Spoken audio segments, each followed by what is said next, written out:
අද පමණක් නොවේ අපට හෙටක් තියෙනවා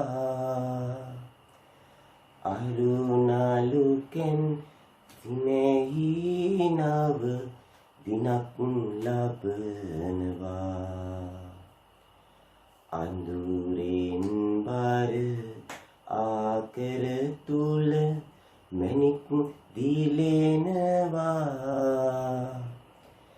දෙස බස රැස අපේ අතින් එළිය වැටෙනවා දෙස බස රැස අපේ අතින් එළිය වැටෙනවා ඉතින් දරුවනේ අපේ ශ්‍රී ලංකා දීපේ එළිය කරන්න තමයි ඔයගොල්ලෝ ඉන්නේ ඔය දරුවන් හොඳට ඉගෙනගෙන හොඳ අධ්‍යාපනයක් ලැබලා ඊටමත්ම ඉහළ අධ්‍යාපනයක් ලැබලා රටට වැඩදායි පුරවැසියෙක් කිරීමට තමයි අපගේ මේ ප්‍රයත්නය.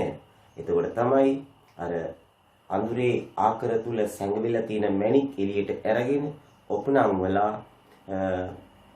බබලවන්න, ලෝ බබලවන්න තමයි අපගේ මේ ප්‍රයත්නය. ඉතින් සියලු දෙනාටම අයිබෝවන් වාසනාවන්. අද දවසේ මම සූදානම් වෙන්නේ මාගේ සිසිර ඇකඩමි YouTube education channel එක හරහා ඔයගොල්ලන්ට 2019 අවුරුද්දේ වයිම පළාත් අධ්‍යාපන දෙපාර්තමේන්තුව විසින් ලබා දුන්න අවසාන වාර පරීක්ෂණයට ලබා දුන්න ප්‍රශ්න පත්‍රය සාකච්ඡා කිරීමට. ඉතින් මම ආරාධනා කරනවා ඔයගොල්ලෝ සියලු දෙනාටම මාගේ සිසිර ඇකඩමි YouTube education channel එකේ link එක ඔයගොල්ලන්ගේ හිතවතුන් හිතවතියන් අතරේ නේද හිතමිතුරන් අතරේ මගේ YouTube channel එකේ link එක ලබා දීලා එයටත් මෙම ඉගෙන ගැනීමේ අවස්ථාව සලසා දෙයි කියලා. ඉතින් එහෙනම් අපි කතා කරා ඇතිනේ. දැන් අපි අපේ වැඩ පටන් ගමු. ඉතින් මම ඔයගොල්ලන්ට කියනවා මේ වීඩියෝ එක නිකම්ම චිත්‍රපටියක් බලනවා වගේ බලාගෙන ඉන්නේ නැතුව කොලයක් පෑනක් අරගෙන මම ප්‍රශ්නය දුන්නට පස්සේ ඒක ඔයගොල්ලෝ හදලා ඉවර වෙලා මම කියලා දෙන දේ අහගන්නවා නම් තමයි මේකේ වඩාත් හොඳම හොඳ ප්‍රතිඵලය 100%ක්ම ලබා ගන්න පුළුවන් වෙන්නේ. ඉතින් එහෙමනම් අපි බලමු අපේ පළවෙනි ප්‍රශ්නය. 37 33 29 මේ සංඛ්‍යා රටාවේ ඊළඟ පද දෙක ලියන්න. ඉතින් අපි හොඳට නිරීක්ෂණය කරලා බැලුවොත් 37 33 29 අවරෝහණ පිළිවෙලට තමයි මේ සංඛ්‍යා රටාව හැදිලා තියෙන්නේ. මේවයි අතරේ පරතරය බැලුවොත් 37න් බලන්න කීයක් අඩු වෙලාද? 4ක් අඩු වෙලාද? 37න් 4ක් අඩු වුණාම 33යි. 33න් 4ක් අඩු වුණාම 29යි. ඉතින් මේක 4න් 4 අඩු වෙවි යන සංඛ්‍යා රටාවක්. එහෙනම් අපිට පුළුවනි 29න් 4ක් අඩු කරලා උත්තරේ ලබා දෙන්න. කීයද? 29න් 4ක් අඩු කරාම 25යි. 25ට 4ක් එකතු කරාම 29යි. ඒතර 25න් 4ක් අඩු කළාම කීයද? 21යි. 21ට 4ක් එකතු කරාම 25යි. ඔය වගේ ඊළඟ පද දෙක අපිට ඉතාමත්ම පහසුවෙන් මේක නිරීක්ෂණය කරලා ලබා ගන්නට පුළුවන් පිළිතුර නේද? ඔව්. ඊළඟට දෙවෙනි ගානේ තියෙන්නේ සුළු කරන්න කියලා මේ වගේ බීජීය භාග දෙකක්. අපි බැලුවොත් මේක ඉතාමත්ම පහසු ප්‍රශ්නයක් වෙන්නේ මොකද මේ හර දෙක සමානයි. හර දෙක අසමානව තිබ්බනම් හර සමාන කරගන්න. මේක එච්චරවත් අමාරු නෑ. හර දෙක සමාන නම් උත්තරේට මොකද එන්නේ? හරය දෙක කියලාම ගන්න පුළුවන් නේ. ඉතින් අපිට පුළුවන් ලවයන් දෙක අඩු කරන්න. හර සමාන හින්දා ලවයන් දෙක අඩු කරන්න. 3යි a වලින් a අඩු කරාම අපිට උත්තරේ එනවා මොකද්ද? 2යි a. 3යි a වලින් 1යි a අඩු කරාම 2යි a බෙදීම 2. දැන් අපේ අවසාන පිළිතුර මේක වෙන්න බෑ මොකද හේතුව මෙතන හරය සහ ලවය තව ටිකක් සුළු වෙනවා. එතකොට 2 ඒවා 1යි 2 ඒවා 1යි. එතකොට උත්තරේ එන්නේ a විතරයි. ඔන්න ඔය ආකාරයට අපිට පුළුවනි හරය සමාන භාග දෙකක් අඩු කරන්න.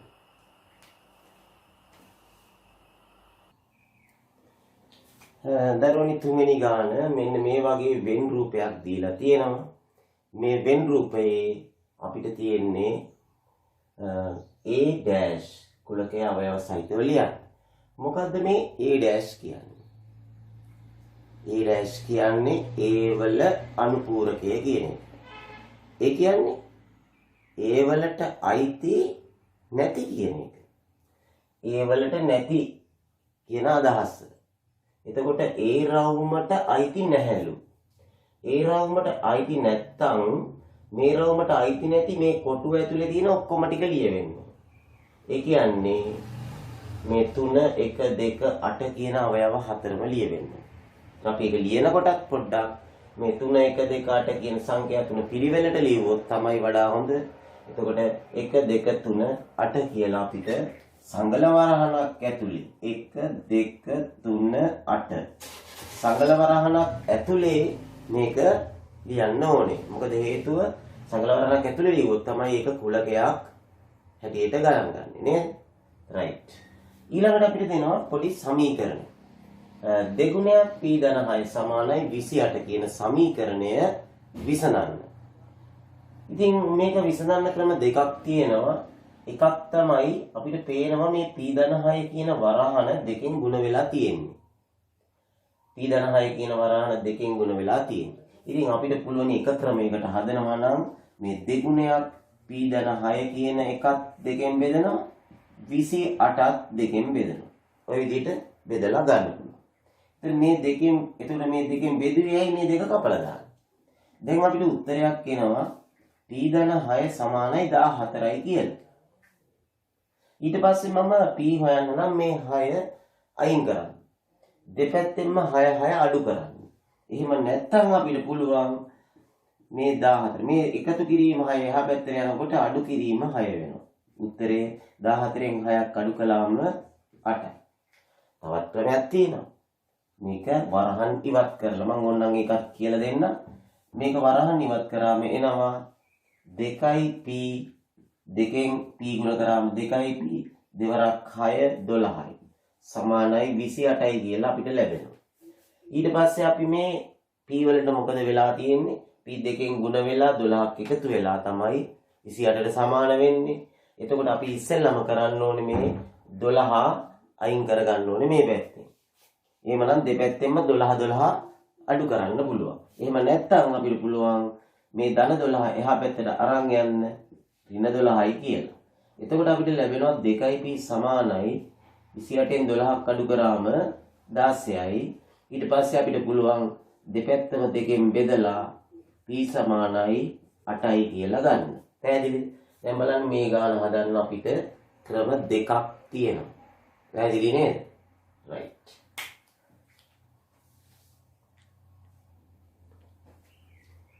පස්වෙනි ගාන මෙන්න මේ වගේ 4.23 ගුණ කිරීම 13 වෙනි බලය. ලෙස විද්‍යාත්මක අංකණයෙන් ලියා ඇති සංඛ්‍යාවක් සාමාන්‍ය ආකාරයට ලියන්න. ඉතින් සාමාන්‍ය සංඛ්‍යාවක් විද්‍යාත්මක අංකණයෙන් ලියුවාම මෙතන තියෙන්න ඕනේ 1.10 අතර සංඛ්‍යාවක් සහ 10 බලයක්. හරි. එතකොට මේක සාමාන්‍ය ආකාරයට ලියන්න. එතකොට අපිට පුළුවනි 10 3 වෙනි බලය කියන්නේ කීයද? 10 3 වෙනි බලය කියන්නේ 1000යි. එතකොට අපිට පුළුවන් 4.23 1000න් ගුණ කරලා පිළිතුර ලබා ගන්න. කීයද? 1000න් ගුණ කරනකොට දශම තිත ස්ථාන 3ක් දකුණට ගමන් කරනවා. ස්ථාන 3ක් දකුණට ගමන් කරනවා. එතකොට මේක ස්ථාන 3ක් දකුණට ගමන් කරන්න නම් මේ 4.3 කියන එකේ 4.23 නේද? 4.23 කියන එකේ අගට අපිට ඕන තරම් බිංදු දාන්න පුළුවන්. මේ වගේ බිංදු දාන්න පුළුවන් නේ. ඒක වටිනාකම 4.23මයි. ඉතින් අපිට ස්ථාන 3ක් ගමන් කරවන්න නම් අපිට බලන්න 1යි 2යි 3යි මේ මෙතනට තමයි දශම තිත එන්නේ දැන්. ඉතින් අපිට මේ ඕනවට වඩා බිංදු අවශ්‍ය නැහැ. ඔය විදිහට දාගත්තාම මේ මෙතනට දශම තිත ආපුවම උත්තරේ 4230යි. දශම බිංදුවනේ. මෙතනට තමයි දැන් දශම තිත එන්නේ. ඒතර 4230යි දශම බිංදුවයි 4230ක් කියලා ලියුවාම දශම බිංදුව නොලියුවත් ප්‍රශ්නයක් නැහැ.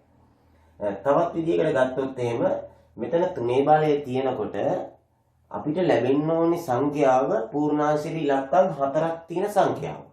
මෙතන 2 තිබ්බොත් පූර්ණාංශීය ඉලක්කම් 3ක් තියෙනවා. මෙතන 3 තිබ්බොත් බලයට පූර්ණාංශීය ඉලක්කම් 4ක් එන්න ඕනේ. ඒතර අපිට එහෙම හිතලා 4230 ගන්නත් පුළුවන්. ඊළඟට බලන්න මෙන්න මේ අනුපාත දෙක සමානයි කියලා දීලා තියෙනවා. අපෙන් අහනවා x වල අගය. ඉතින් අපි බලමු මේක කොහොමද වෙලා තියෙන්නේ කියලා. මේ මෙතන ඉස්සෙල්ල ඉලක්කම 15, මෙතන ඉස්සෙල්ල ඉලක්කම 3. ඔයගලන්ට පේනවද මේ 3 5න් ගුණ වෙලා නේද? 3 5න් ගුණ වෙලා තමයි 15 ලැබිලා තියෙන්නේ. එහෙමනම් මේ 8 5න් ගුණ කරාම 8 5න් ගුණ කරාම තමයි x ළඟේ ලැබෙන්නේ. එතකොට x සමාන වෙනවා 8 වරක් 5 කීයද? 40. තව විදිහකින් ගන්නවා නම් අපිට පුළුවන් අනුපාතයක් භාගයක් ලෙස ලියන්න. මේ 15 උඩින් ලියනවා x යටින් ලියනවා. ඒ වගේම මේ පැත්තත් 3 උඩින් ලියනවා 8 යටින් ලියනවා.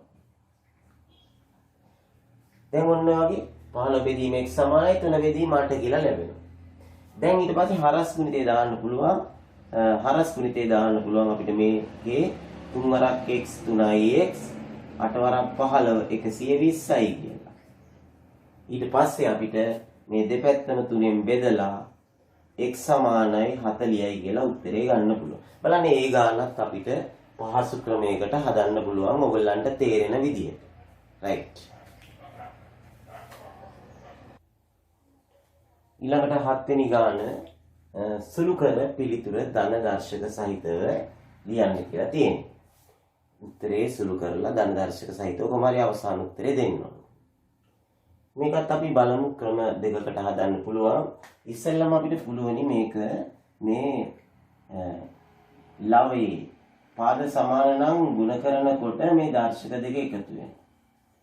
එතකොට ඍණ 7යි ධන 4යි එකතු කරාම කීයද? අපිට ලැබෙනවා ඍණ 7යි ධන 4යි එකතු කළාම ඍණ 3ක්. එතකොට හරේ තියෙන්නේ x වල 3 වෙනි බලය. හරිද? ඊට පස්සේ අපිට පුළුවන් පාද සමාන නම් බෙදනකොට දර්ශක දෙක අඩු වෙනවා. ඒ කියන්නේ ඍණ 3 අඩු කිරීම 3. ඍණ 3ෙන් අඩු වෙන්න ඕනේ 3ක්. එතකොට උත්තරේ එනවා x වල ඍණ 6 වෙනි බලය. හරි. ඊට පස්සේ ඔන්න උත්තරේ ධන දර්ශක සහිතව තියන්න පුළුවන් අපිට. මේ ඍණ දර්ශකයක් ධන දර්ශකයක් සහිතව ලියන්න නම් මේක අපි ලවයේ තියෙන ඍණ දර්ශකයේ හරයට ගෙනාපුවාම ධන දර්ශකය වෙනවා. ඒතර උඩට එකක් දාන්න. මේක තමයි උත්තරේ. මම හිතනවා මීට වඩා පහසුයි මෙන්න මෙහෙම හැදුවා නම් දැන් යට තියෙන්නේ x වල 3 වෙනි බලය. උඩ තියෙනවා x වල 4 වෙනි බලයක්. එතකොට මේ ඍණ බලය අපිට පුළුවනි යටට අරන් එන්න 7 වෙනි බලය කියලා. එතකොට ඍණ දර්ශකයේ යටට ගෙනාපුවම ධන දර්ශකයක් වෙනවා. අනිත් දෙක උඩයි මේක උඩ ලිව්වා මේක යට ලිව්වා මේක ගෙනාව යටට. ඊට පස්සේ මෙතනින් උත්තරේ එනවා x වල 4 වෙනි බලය යට එනවා x වල 10 වෙනි බලය. එතකොට දැන් බලන්න මෙතන අපි x 4 පාරක් ගුණ වෙලා තියෙනවා. මෙතන x 10 පාරක් ගුණ වෙලා තියෙනවා. එතකොට x වල 4ක් කැපිලා ගියාම මෙතන x වල 6ක් යට ඉතුරු වෙනවා නේද? එතකොට අපිට පුළුවන් x වල 6 වෙනි බලය කියලා මෙහෙම හිතෙන් ගන්න පුළුවන් නේද? මෙතන x 4 පාරක් තියෙනවා යට x කියලා 10 පාරක් තියෙනවා.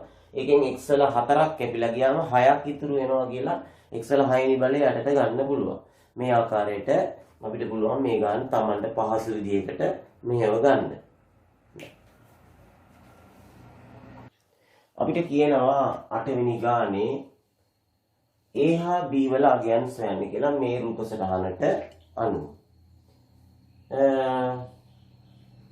මොකක්ද අපි පාවිච්චි කරන්නේ? සම්බන්ධතා මේ රූපේ තියෙන ජ්‍යාමිතික සම්බන්ධතා අපි පැහැදිලිව දකින්න ඕනේ. අපිට පේනවා මේ A කියන කෝණය මේ ත්‍රිකෝණයේ පාදයක් දික් කරාම හැදෙන බාහිර කෝණය. ඒ වගේම මේ ත්‍රිකෝණයේ පාදයක් දික් කරාම හැදෙන බාහිර කෝණය.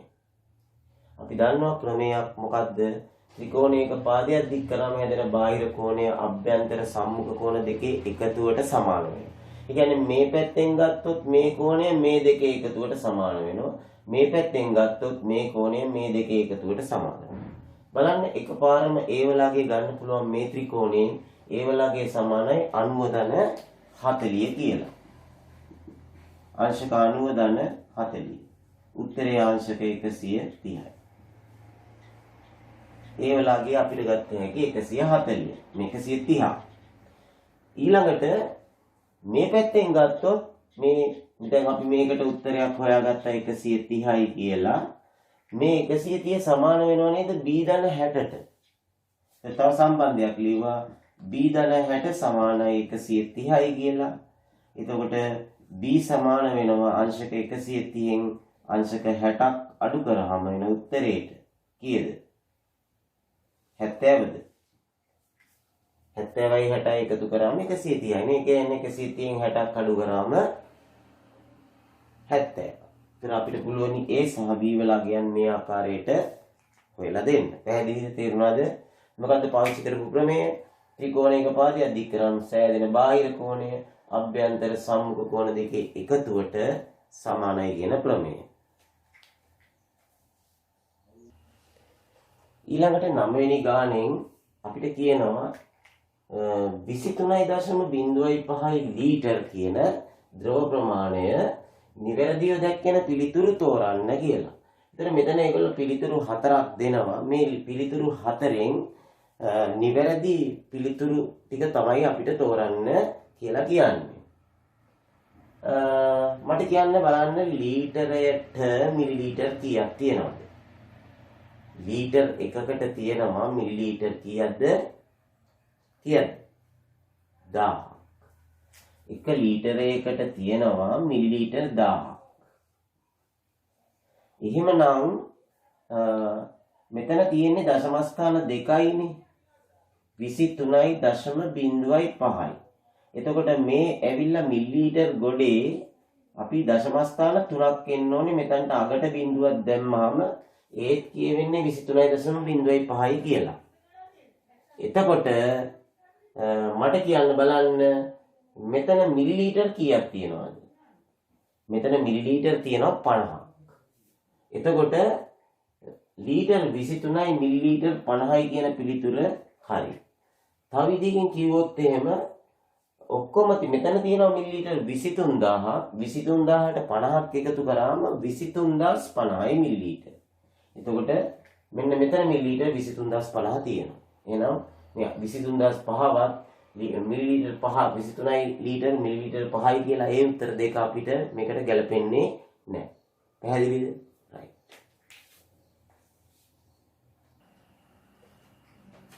මෙතන ඛණ්ඩාංග තලයක් ඇඳලා සරල රේඛාවක් ඇඳලා තියෙනවා. මේ සරල රේඛාව මෙතන මේ A ලක්ෂය හරහා යනවා කියලා තියෙනවා. මේ දී ඇති සරල රේඛීය ප්‍රස්ථාරයේ සමීකරණය y සමානයි 2x ධන 4. y සමානයි 2x ධන 4 නම් මේ A ලක්ෂයේ ඛණ්ඩාංකය මොකක්ද කියලා අහනවා. එතකොට ළමයි මේ තියෙන්නේ y සමානයි 2x ධන 4 කියන්නේ සරල රේඛාවක සමීකරණය. මේක y සමානයි mx ධන c ආකාරයටයි තියෙන්නේ නේද? m වෙනුවට අනුක්‍රමණය කියනවා. m කියන්නේ අනුක්‍රමණය 2යි අන්තක්ඛණ්ඩය 4යි. එතකොට මේ අන්තක්ඛණ්ඩය කියන්නේ මොකද්ද? ඔයගොල්ලෝ ඒක දන්නවා නම් වැඩේ ගොඩ. අන්තක්ඛණ්ඩය කියන්නේ සරල රේඛාව y අක්ෂයේ කැපෙන තැන. එහෙනම් සරල රේඛාව y අක්ෂයේ කැපෙන්නේ කීයේදීද? 4ේදී. ඒ කියන්නේ මෙන්න මේ y අක්ෂයේ කැපෙන මෙන්න මේ තැන 4. හරිද? 1 2 3 4. එහෙනම් මට කියන්න මේ තැන ඛණ්ඩාංකය මොකක්ද දෙන්න ඕනේ? ඒ ලක්ෂයේ ඛණ්ඩාංකය මොකක්ද දෙන්න ඕනේ? බිඳුවේ මෙතන බිඳුවනේ. බිඳුවේ 4. හරිනේ? ඒ ලක්ෂයේ ඛණ්ඩාංකය බිඳුවේ 4. ඒක අන්තක්ඛණ්ඩයේ 4 හින්දා. ඒ කියන්නේ y අක්ෂයේ කැපෙන්නේ 4 දී හින්දා තමයි බිඳුවේ 4 කියලා ඛණ්ඩාංකය ගත්තේ. පැහැදිලි නේද? හොඳයි. 11 වෙනි ප්‍රශ්නය ටිකක් අමුතු විදිහකට දීලා තියෙන්නේ. බලමු අපි. බහුවස්ත්‍රයක පාද ගණන n නම්. පාද ගණන n අකුරෙන් කියන්නේ. හොඳේ. පාද ගණන n නම් එහි අභ්‍යන්තර කෝණවල ඓක්‍ය 180 වාරයක් n ඍණ 2කින් දෙනවලු. ඒ කියන්නේ 180 වාරයක් n ඍණ 2 කියන්නේ 180 වරක් n අඩු කිරීම 2. ඒ කියන්නේ මෙතන පාද ගණනෙන් 2ක් අඩු කරලා ඒක 180ෙන් ගුණ කරාම එනවා. ඒතර ඇත්තටම පාද ගණනෙන් 2ක් අඩු කරාම ලැබෙන්නේ මොකද්ද? ත්‍රිකෝණ ගණන. යම් බහුවස්ත්‍රයක පාද ගණනෙන් 2ක් අඩු කරාම ලැබෙන්නේ ඒකෙන් හදන්න පුළුවන් අපි තුන් පාද 5යි කියලා 2 3 4 5.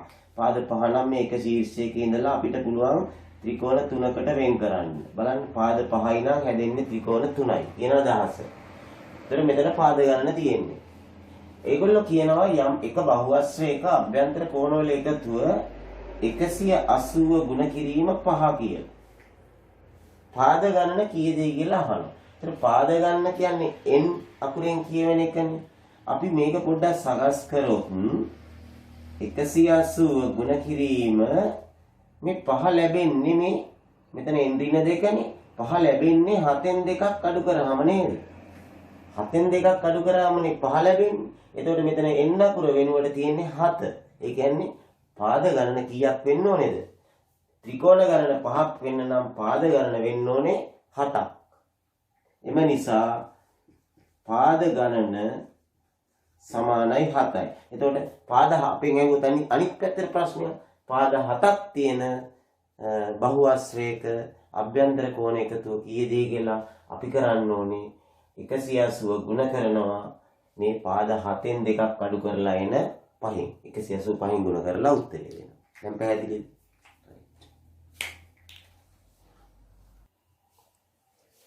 දොළොස්වෙනි ප්‍රශ්නය ABC ත්‍රිකෝණයේ වර්ගඵලය ගණනය කරන්න. එතකොට ABC ත්‍රිකෝණය මේක.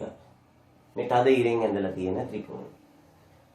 ඉතින් ත්‍රිකෝණයක වර්ගඵලය හොයන සූත්‍රය මොකද්ද? දෙකින් එක ගුණ කිරීම ආධාරක පාදයේ ගුණ කිරීම ආධාරකයේ ගුණ කිරීම ලම්බ උස. මේ ලම්බ උස ගන්නේ ආධාරකයට තියෙන ලම්බ උස. හරිද?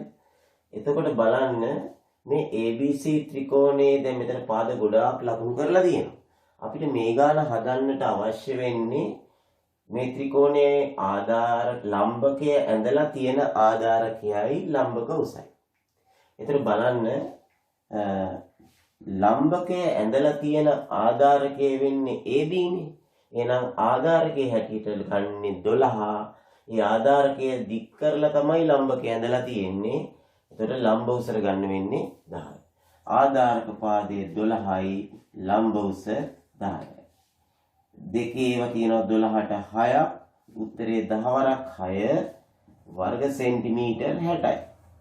එතන බලන්න අපිට මේ 5 කියන පාදය ඕන උනේත් නැහැ 15 කියන පාදය ඕන උනේත් නැහැ. අපි තෝරා බේරාගෙන ලම්බකය ඇඳලා තියෙන ආධාරකය තෝරගන්න ඕනේ. හරි? තේරුණාද? ඒ වගේම 13 වෙනි ප්‍රශ්නය මේ ප්‍රකාශනයෙන් මේ ප්‍රකාශනය අඩු කරන්න. ඉතින් ඇත්තටම අපි අඩු කරනකොට මේ මෙතන 4යි එකතු කිරීම 5 මෙහෙම ලියාගෙන ඊට පස්සේ මෙතන මේ අඩු කිරීම 1නේ තියෙන්නේ ඍණ 1නේ මේ වරහන අපි ඍණ 1ෙන් ගුණ කරන්න. බලන්න මෙතන අපි එකක් දාගත්තොත් ඍණ 1 3ෙන් ගුණ කරාම ඍණ 3යිනේ. ඒතර ඍණ 3යි a. ඍණ 1 3යි a වලින් ගුණ කරාම ඍණ 3යි a. ඊළඟට ඍණ 1 ඍණ 5ෙන් ගුණ කළාම ධන 5යි. ඊට පස්සේ බලනවා මෙතන තියෙන ඉලක්කම් ටික ඔක්කොම එකතු කරලා අඩු කරලා ගත්තට හරියන්නේ නැහැ. එක જાතියේ පද සජාතියේ පද හඳුනා ගන්න ඕනේ. මෙන්න මේ a අඩංගු පද දෙක තියෙනව නේද? 4යි a වලින් 3යි a අඩු කරාම උත්තරේ මොකද්ද? 1යි a නැත්නම් a. ඊළඟට ධන 5යි කීයද එකතු කරාම 10. ධන 10. එහෙමනම් මේකේ පිළිතුර වෙන්නේ a එකතු කිරීම 10. හරි? ඊළඟට 14 වෙනි ප්‍රශ්නය. මේ සමූහිත සංඛ්‍යාත ව්‍යාප්තියේ ඒගොල්ලෝ පන්ති ප්‍රාන්තරයේ සහ සංඛ්‍යාතය දීලා තියෙනවා. ඒකේ පන්ති ප්‍රාන්තරයක තරම කීයද කියලා අහනවා. පන්ති ප්‍රාන්තරයක තරම. පන්ති ප්‍රාන්තරයක තරම කියන්නේ කොච්චරද? බලන්න මේ පන්ති ප්‍රාන්තරයේ බලන්න 10 16 ඊළඟට 16න් පටන් ගන්නෙ නේ. 22කින් ඉවර වෙනවා. ආයි 22කින් පටන් අරන් 28න් ඉවර වෙනවා. එතකොට බලන්න මේ 16 කොයිකටද ආйти 22 කොයිකටද ආйти. මේක පන්ති ප්‍රාන්තරයේ කියවන්නේ 16 ආйти කොයිකටද කියලා බලමු. 10 හෝ 10ට වැඩි 16ට අඩු. එතකොට 16ට අඩු කිව්වහම 16 මේකට ආйти නෑ. 16 හෝ 16ට වැඩි කිව්වහම 16 මේකට ආйти. 22ට අඩු කිව්වහම 22 මේකට ආйти නෑ. ඉතින් බලන්න 10 හෝ 10ට වැඩි 16ට අඩු. 10 11 12 13 14 15 6යිනේ තියෙන්නේ. ඇයි 16 ගන්න බෑ? එතකොට පන්ති ප්‍රාන්තරයක තරම වෙන්නේ 6යි. ඊළඟට උත්තරේ 16න් 10ක් අඩු කරලත් ගන්න පුළුවන් නේද? එතන පරිස්සමෙන් පොඩ්ඩක් හැබැයි මෙතන 16යි මෙතන 16යි එහෙම තිබ්බොත් තමයි එහෙම ගන්න පුළුවන් වෙන්නේ. හරිද? තේරුම් අරගෙනම හදන්න 6යි කිය. ඊළඟ මාතය ආයත් පන්ති ප්‍රාන්තරය මොකද්ද? මාතය කියලා කියන්නේ මොකද්ද එතකොට? මාතය කියන්නේ වැඩිම වාර ගණනක් යෙදී ඇති සංඛ්‍යාව හෝ දේ. ඒතර වැඩිම වාර ගණනක් තියෙන්නේ බලන්න මොකද්ද? සංඛ්‍යාතයේ මෙතන 3යි මෙතන 5යි මෙතන 7යි. වැඩිම වාර ගණනක් තියෙන්නේ 7 වාරයක් තියෙන්නේ මෙන්න මේ පන්ති ප්‍රාන්තරයේ. උත්තරය 22 28. 22 28. පන්ති ප්‍රාන්තරයනේ අපෙන් අහන්නේ. උඩ ওই විදිහට උත්තර දෙන්න හැකියි. දරුවනේ අපිට කියනවා 15 වෙනි ප්‍රශ්නය මේ රූප සටහන් හතරක් දීලා ඔයගොල්ලන්ට කියනවා මෙතනින් සමාන්තර රේඛා යුගලයේ තියෙන්නේ කොයි වෙලේද කියලා තෝරන්න කියලා. සමාන්තර රේඛා ආශ්‍රිතව තියෙනවා රේඛා දෙකක් සමාන්තර වුණොත් ඒකාන්තර කෝණ සමාන වෙනවානේ. ඒකාන්තර කෝණය වල අකුරේ හැඩය මොකද්ද? Z අකුරේ මුළු දෙක සමාන වෙනවා. අනුරූප කෝණත් සමාන වෙනවා සමාන්තර රේඛා දෙකක් වුණොත්. අනුරූප කෝණ වල හැඩය මොකද්ද? F අකුරේ හැඩය. එතකොට Z අකුරේ හැඩය මෙන්න මේ හැඩයනේ. මේ දෙක සමාන්තර වුණොත් මේ කෝණ දෙක ඒකාන්තර කෝණ. අනුරූප කෝණ වල හැඩය මොකද්ද? F අකුර. එතන මේ උඩ මුල්ල සමාන වෙනවා. ඒ වගේම මේ යට මුල්ල සමාන වෙනවා. ඕක එක පැත්තට හැරිලා තියෙන්න පුළුවන්.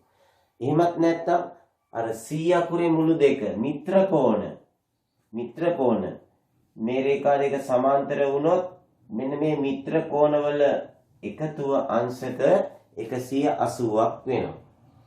ඒකාන්තර කෝණ, අනුරූප කෝණ සහ මිත්‍ර කෝණ. දැන් අපි බලමු. බලන්න මේකේ Z අකුරක්. මේ මුල්ලට මේ මුල්ල ඇවිල්ලා 70ද? බලන්න. 100 නම් මෙතන 80යි නේද? 80 නම් ඒකාන්තර කෝණ සමාන වෙලා නැහැ. එහෙනම් මේක මේ රේඛා දෙක සමාන්තර නැහැ. බලන්න මේකේ මේ යට මුල්ලට සමාන වෙලා තියෙනවා. ඒ කියන්නේ අනුරූප කෝණ සමාන වෙලා තියෙනවා. එහෙනම් මේක හරි. ඒ රේඛා දෙක සමාන්තරයි. ඊළඟ මේක බලන්න. 125ට 55ක් එකතු කරලා බලමු අපි. 10න් 1යි 7යි 8යි 180. ඒ කියන්නේ මේ C අකුර අනිත් පැත්තට හැරිච්චාම මිත්‍ර කෝණ C අකුරේ හැඩය මිත්‍ර කෝණ වල එකතු 180ක් වෙලා තියෙනවා. එහෙනම් මේ උත්තරේ මේ රූපයත් සමාන්තර වෙනවා මේ රේඛා දෙක. මෙතන බලන්න 180 180. ඉතින් 180 කියන්නේ මේ රේඛාව මේ බද්ධ කෝණ දෙකක් කියන අදහස විතරයි තියෙන්නේ මෙතන. එකතු 180. මේ රේඛාව සම්බන්ධ වෙලා නැහැ. ඒකින්ද මේක ගැන මුකුත් කියන්නත් බෑ. එහෙනම් අපිට උත්තර දෙකක් ලැබෙනවා නේ.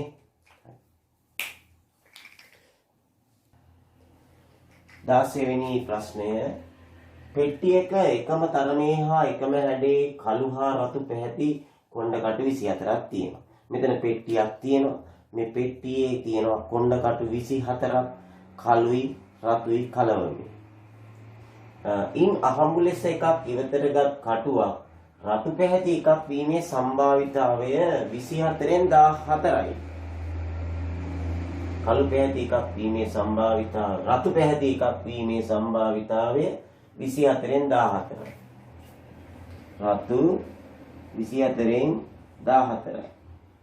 නම් පෙට්ටියේ තිබු කළු කටු ගණන කීයද? එතකොට බලන්න මට කියන්න බලන්න කළු පැහැති එකක් දීමේ සම්භාවිතාවය වෙන්න ඕනේ 24න් කීයක්ද? 14ක් රතු නම් ඉතුරු 10 කළු. එහෙනම් සම්භාවිතාවය ඇහුවා නම් 24න් 10යි. අපෙන් අහන්නේ කටු ගණන. එහෙමනම් කළු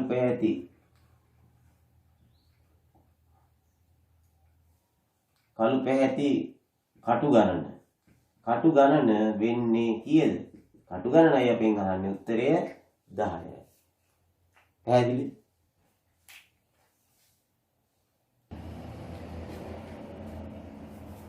එක බිඳුව දෙකේ පාදයේ සංඛ්‍යාවක්. සාමාන්‍ය දෙකේ පාදයේ සංඛ්‍යාවල තියෙන්නේ බිඳුව සහ එක ඉලක්කම් විතරයිනේ. මෙන්න මේ ද්විමය සංඛ්‍යාව දෙකේ පාදයේ සංඛ්‍යාව දශමය සංඛ්‍යාවක් ලෙස ලියන්න 10 පාදයෙන් ලියන්න. එතකොට අපි මේ දකුණු කෙළවරේ ඉඳලා දෙකේ බිඳුවෙනි බලය, දෙකේ පළවෙනි බලය, දෙකේ දෙවෙනි බලය, දෙකේ තුන්වෙනි බලය, දෙකේ හතරවෙනි බලය කියලා හැම සටහන් කරගත්තොත් දෙකේ බිඳුවෙනි බලය කියන්නේ 1යි. දෙකේ පළවෙනි බලය කියන්නේ 2යි. දෙකේ හතරවෙනි බලය කියන්නේ දෙකේ දෙවෙනි බලය කියන්නේ 4යි. දෙකේ තුන්වෙනි බලය කියන්නේ කීයද? 8යි. දෙකේ හතරවෙනි බලය කියන්නේ 16යි. දැන් බලන්න බැලුවොත් 16 එක ගොඩක් තියෙනවා. 8 එක ගොඩක් තියෙනවා. 4 ගොඩවල් තියෙනවද? 4 ගොඩවල් නැහැ. එහෙනම් එතන බිඳුවයි. ඊළඟ දෙකේ ගොඩවල් එකක් තියෙනවා. පැහැදිලිද? එකේ ගොඩවල් තියෙනවද මෙතන? නැහැ. ඔන්න ඔය විදිහට අපිට පුළුවනි මේ දෙකේ පාදේ තියෙන සංඛ්‍යාවල වටිනාකම් ගන්න. එතකොට උත්තරය එකතු කරාම 8යි 2යි 10යි 10ට 16ක් එකතු වුණාම උත්තරය 26යි 10 පාදයෙන්. 10 පාදයෙන් 26යි. ඉතින් අපි කරන්න ඕනේ දෙකේ බිඳුවෙනි බලය, දෙකේ පළවෙනි බලය, දෙකේ දෙවෙනි බලය, දෙකේ තුන, දෙකේ හතර කියලා ලියාගෙන ඒවයි වටිනාකම් ටික අරගෙන එතකොට මේකෙන් හතරේ ගොඩවල් නැති බව සහ එකේ ගොඩවල් නැති බව මෙතන ගත්තාම අනිත් ගොඩවල් තුනම තියෙනවානේ. එකතු කරලා උත්තරේ අරන් දෙන්න පුළුවන් ඉතාමත්ම පහසුයි.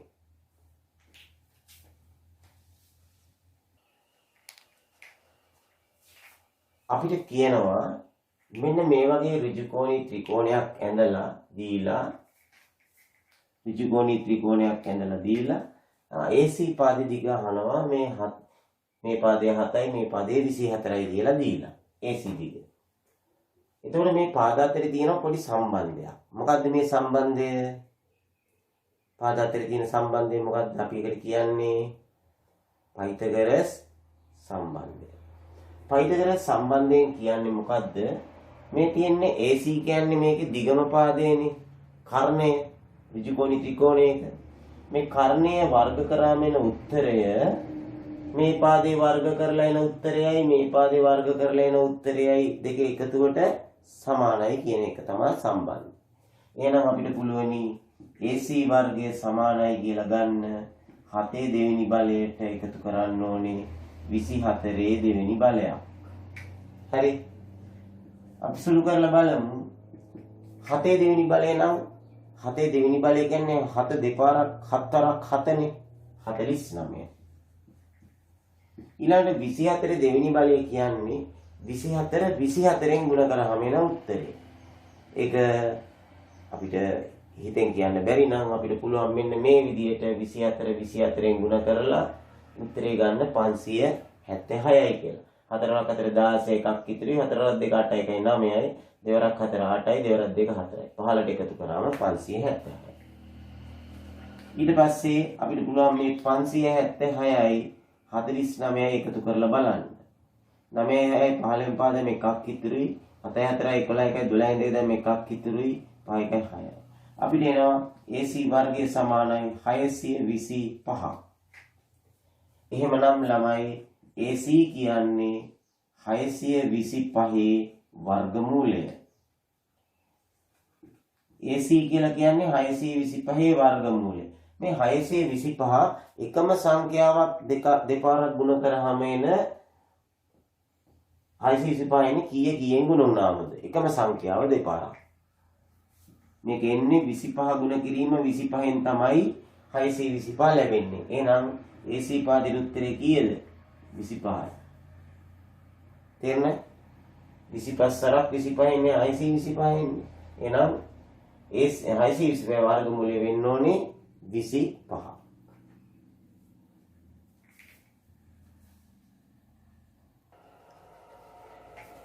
බලන්න ළමයි ටිකක් අමුතු ප්‍රශ්නයක්. සංඛ්‍යා සමූහයක මධ්‍යස්ථය වන්නේ 7 වෙනි පදයයි. ඒ කියන්නේ මධ්‍යස්ථය වන්නේ 7 වෙනි පදයයි. ඉතින් 7 වෙනි පදය වෙන්න නම් මධ්‍යස්ථය මෙතන තව පද 6ක් තියෙන්න ඕනේ. 1 2 3 4 5 6 මෙන්න 7 වෙනි පද. එහෙනම් මේ පැත්තට 6ක් තියෙන්නේ නැහැ. එතන ඔක්කොම පද කීයද? 6යි 6යි 12යි. මෙතන මධ්‍යස්ථයට එකයි 13ක් පද 13ක් තියෙනවනේ. පද 13ක් තියෙනවනේ. ඊළඟට කියනවා මෙම සංඛ්‍යා සමූහයට තවත් සංඛ්‍යා 4ක් ඇතුළත් කළොත්. මේකට තවත් සංඛ්‍යා 4ක් ඇතුළත් කළොත් දැන් මධ්‍යස්ථය කියන්නේ කීවෙනි පදේද කියලා අහනවා. දැන් මේකට තව පද 4ක් දාන්න. මේ තියෙන දැනට 7 වෙනි පදේ. 7 වෙනි පදේ. දැන් මේකට තව පද 4ක් ඇතුළත් කරොත් අපි මධ්‍යස්ථය වොමම තියාගෙන ඔය ඇතුළත් කරන පද 4න් දෙකක් මේ පැත්තට දාමු. දෙකක් මේ පැත්තට දාමු. දැන් ඒතර මධ්‍යස්ථය කීවෙනි පදේද? මෙතන 1 2 3 4 5 6 7 8 9 වෙනි පදේනේ මධ්‍යස්ථය. උත්තරය 9 වන පදය. හරි. ඒ කියන්නේ මේ මධ්‍යස්ථය කියලා කියන්නේ එතකොට දැන් පද 4ක් ආයෙ දැම්මොත් මේ පැත්තට දෙකකුයි අර පැත්තට දෙකකුයි දාන්න එපැයි. එතකොට මෙතන ඇවිල්ලා ඉස්සෙල්ලා 7 වෙනි පදේ නම් දැන් මේ ස්ථානයේ 9 වන පදේ වෙන්න ඕනේ. බලන්න නිකන් අමුතු જાතියක ප්‍රශ්නයක් නේද? මේක 11 O level paper එකටත් ටිකක් ගැලපෙනවා වගේ.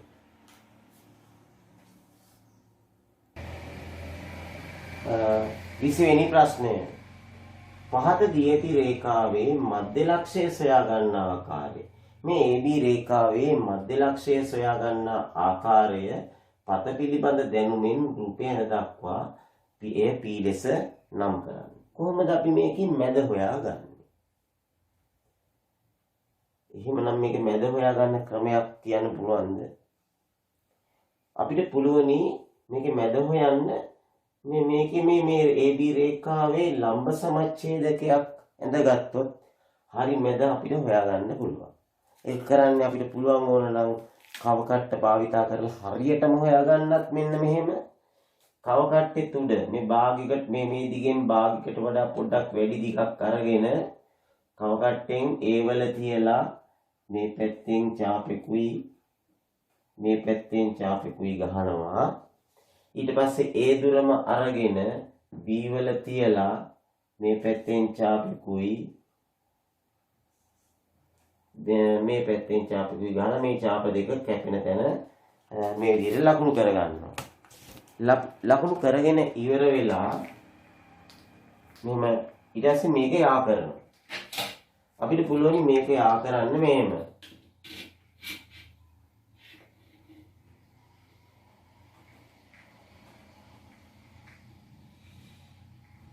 ඔන්න යා කරන්න. ඊට පස්සේ මේ යා කරලා ඉවර වෙලා හරියටම මේ කැපෙන තැන අපි ගත්තොත් මේක P කියලා අපිට නම් කරන්න පුළුවන්. P කියලා නම් කරන්න පුළුවන්. P ලෙස නම් කරන්න. ඒ කියන්නේ බලන්න හරියටම මේ දෙපැත්තත් සමාන වෙනවා. මෙතන අංශක 90 කෝණයකුත් ලැබෙනවා. ඒ කියන්නේ ලම්බ සමච්ඡේදකයක්. පත පිළිබඳ දැනුමෙන් අපිට හරි මැද හොයාගන්න පුළුවන් මේ විදිහට.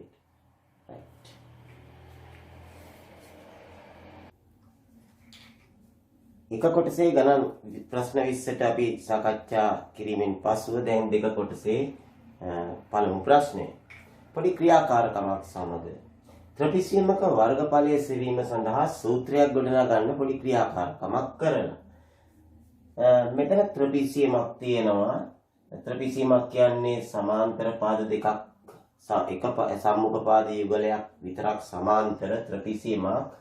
මේකේ දිග A මෙතන මේ සමාන්තර එක පාදයක් A අනිත් සමාන්තර පාදේ B කියලා දෙනවා. ඊළඟට මේ ත්‍රිපිසියම තියලා දෙපාරක්. ඒ කියන්නේ මේ ත්‍රිපිසියම තියලා මෙතන අඳිනවා. මේ ත්‍රිපිසියමෙන් මේක අනිත් පැත්ත හරවලා මෙතන අඳිනවා. එන්දාම අපිට මෙතන සමාන්තර ආශ්‍රයයක් ලැබෙනවා. හරි. එහෙනම් දැන් මෙතන පාදයේ A නම් මේක A නේ. මේක B. දැන් මේක අනිත් පැත්ත හරවලා මේක ඇඳාම මේක B වෙනවා මේක A වෙනවා. හරි.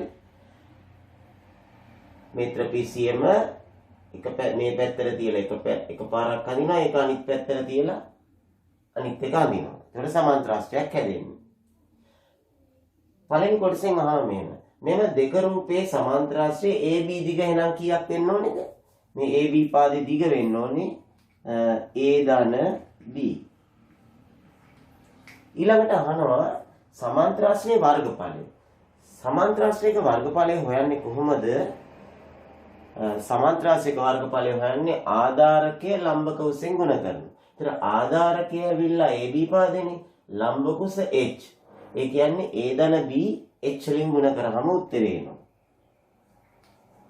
A ධන B H වලින් ගුණ කරාම උත්තරේ එනවා. එතකොට මේ සමාන්තරාශ්‍රයේ වර්ගඵලය මේක නම් ත්‍රිපිසියමේ වර්ගඵලය මොකද්ද? මේ සමාන්තරාශ්‍රයේ වර්ගඵලය හරියටම දෙකෙන් පංගුවක් වෙන්න බෑයි මේ ත්‍රිපිසියමේ වර්ගඵලය. මොකද මේක දෙපාරක් තියලානේ අර කෑන්නේ. එහෙනම් අපිට ත්‍රිපිසියමේ වර්ගඵලය සඳහා සූත්‍රයක් ලබා ගන්න පුළුවන්. මේ සමාන්තරාශ්‍රයේ වර්ගඵලය අපි දෙකෙන් බෙදුවා නම් ත්‍රිපිසියමේ වර්ගඵලය ලැබෙනවා නේද? ඒ කියන්නේ මේ A ධන B කියන්නේ මොකද්ද? මේ ත්‍රිපිසියමේ වර්ගඵලය තමයි මේ තියෙන්නේ දැන්. ඒ කියන්නේ මේ සමාන්තර පාද දෙක එකතු කරලා දෙකෙන් බෙදලා ලම්බක උසෙන් ගුණ කරාම අපිට මේ ත්‍රිපිසියමේ වර්ගඵලය ලබා ගන්න පුළුවන්.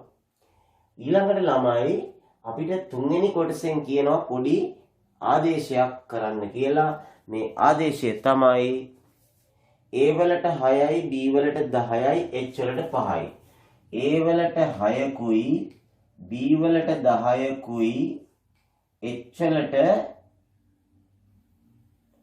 5කුයි.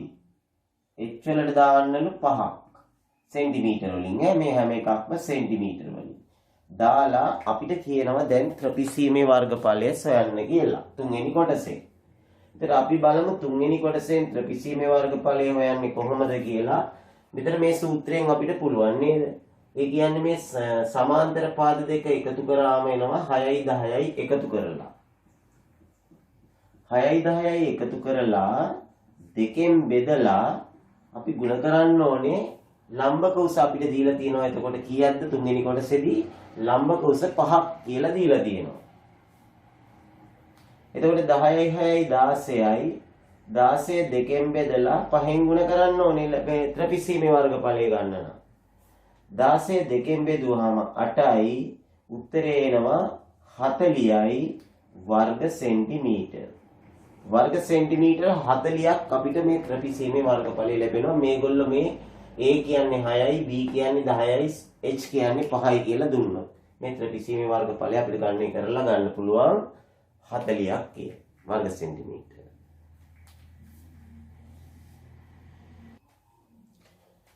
ඊළඟට මේ පළවෙනි ගානේ B කොටසෙන් මෙන්න මෙහෙම ලාංඡනයක් හදලා කියනවා මේ දිග පළල 20යි 14යි වන මේ ඍජුකෝණාශ්‍රාකාර කොටසකින් මෙන්න මේ කොටස කපලා අරගෙන මේ කොටස කපලා අරගෙන මේ මෙතනින් අලවලා තියෙනවා.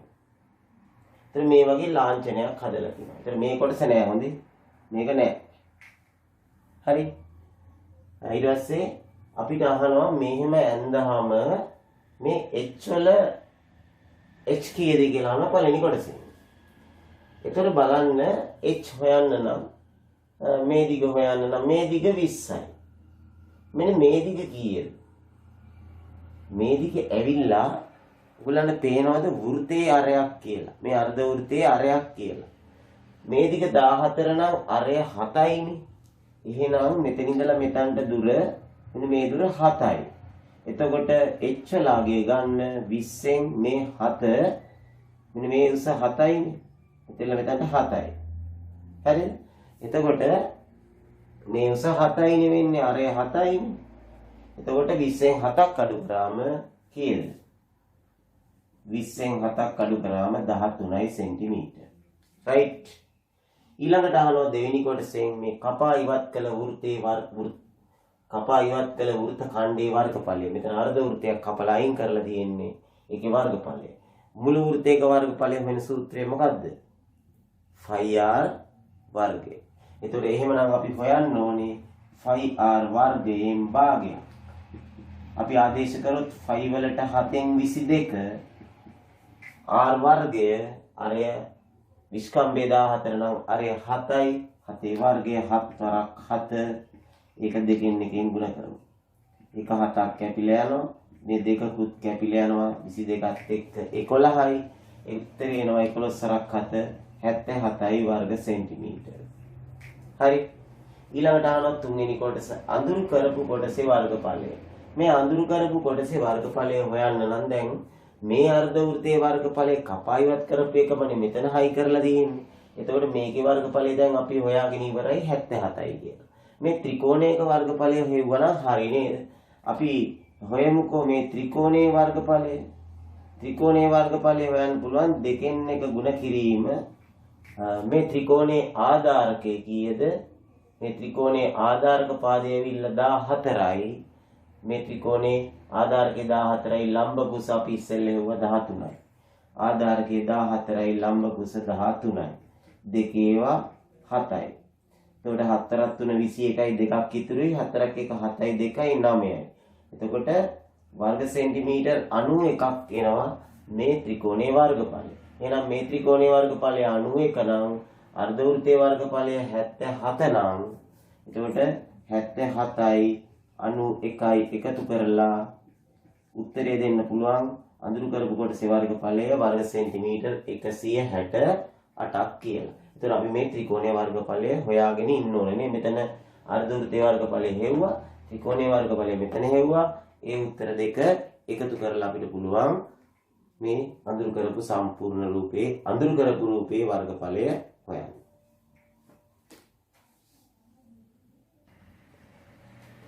දැන් දෙවෙනි ගානේ ඒ වල ඒ කොටසේ පළවෙනි කොටස 728.35 ආසන්න 10ට වට යන්න කියලා තියෙනවා.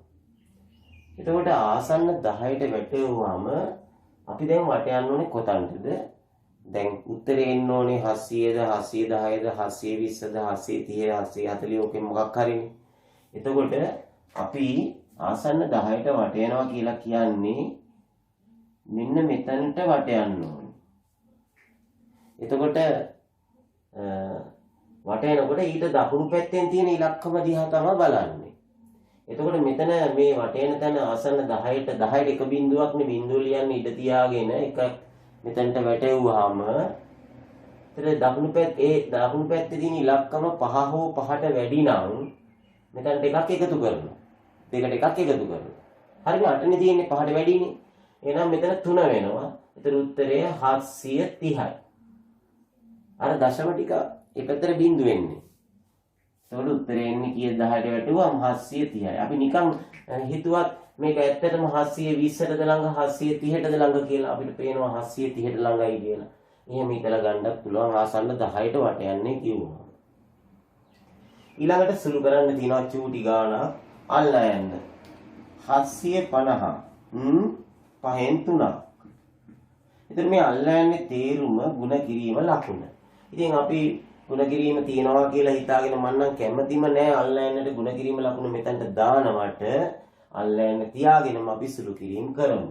මොකද ඔයගොල්ලන්ට 10 වසරට එම ආපුවාම ඒකේ තේරුම හරියටම තේරෙයි. සමහර වෙලාවට අර ලොකු ගාන පද කීපයක් තියෙන ගානක අපි අල්ලා යන්න වෙනුවට ಗುಣ කිරීම ලකුණ දැම්මොත් අපිට එතකොට මේ වැරදීම් වෙන්න පුළුවන් ඉන්න. පහේවා තියෙනවා 7ට 1යි දෙකක් ඉතුරුයි 25ට 5යි බින්න 150. 150 තුනෙන් ගුණ කරාම උත්තරය 15 3 45යි 450. අපි බලමු මේ දෙවෙනි ගානේ B කොටස මොකක්ද කියලා.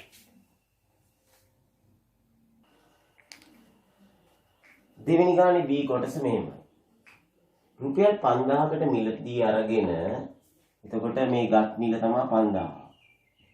භාණ්ඩයක් රුපියල් 5000කට මිලදීගෙන විදුලි උපකරණය 120ක් ලාභ ලැබෙනසේ 120ක් ලාභ ලැබෙනසේ මිල ලකුණු කරනවා. ඊට පස්සේ මේ ලකුණු කළ මිලෙන් 5%ක වට්ටමක් විකිණීමේදී දෙනවලු. ඒ කියන්නේ මිල චුට්ටක් අඩු කරනවා. අපෙන් අහන ලකුණු කළ මිල කීයද? ඉතින් මේ ලකුණු කළ මිල හොයන්න නම් අපි කරන්න පුළුවන් ක්‍රම දෙකක් තියෙනවා. 5000කින් 120ක් හොයාගෙන 5000කින් 120ක් හොයාගෙන ඒ කාර්යය 5000ට එකතු කරගන්න ඕනේ. බිංදු දෙකට බිංදු දෙක කැපුණා. උත්තරය 50 වරක් 20 රුපියල් 1000යි. එහෙමනම් ලකුණු කළ මේ ඇවිල්ලා අර ලාභේනේ. මේ ලාභය. මේක ඇවිල්ලා ලාභය.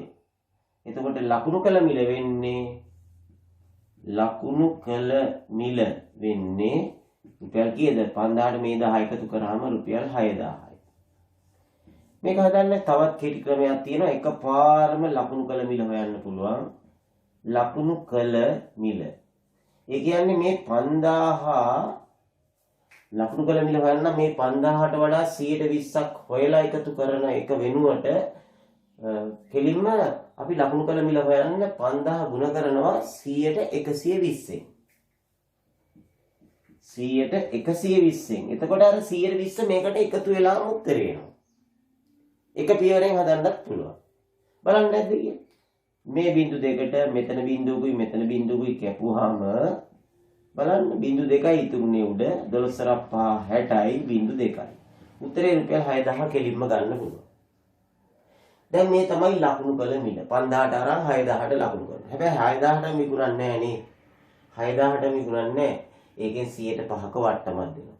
අහනවා ලබා දුන් වට්ටම් මුදල. එහෙනම් මේ 6000න් 100%ක් වට්ටම් ලබා දෙනවා. එතකොට බිංදු දෙක කැපුවා 6 30යි. උත්තරය රුපියල් 300යි. මේ තමයි ලබා දුන්නු වට්ටම් මුදල. එහෙනම් භාණ්ඩය විකුණලා තියෙන්නේ කීයටද? රුපියල් 300ක් අඩු කරලා 6000න් 300ක් අඩු කරලා. භාණ්ඩය වික්කේ 6000න් 300ක් අඩු කරලා. ඒ කියන්නේ රුපියල් 5700ට. තවත් අහනවා මේ තුන්වෙනි කොටසෙන් ලාභය අහනවා. එහෙනම් ලාභය මේ ගණිතෙන්දීච්ච ලාභය කීයද කියලා අහනවා. ඒ කියන්නේ යා 5000ට අරගෙන වික්කේ 5700ටනේ. එහෙමනම් ලාභය රුපියල් 700ක් වෙනවා. එතන මේ ලාභයත් අහනවා මේ තුන්වෙනි කොටසෙන්. හරිද? රයිට්.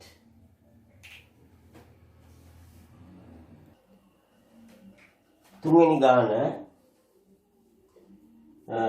ඍණ 3x කුඩයි 12 යන අසමානතාවයේ විසඳලා x ගන්න පුළුවන් කුඩාතම නිකිලේ ලියන්නේ කියලා කියනවා.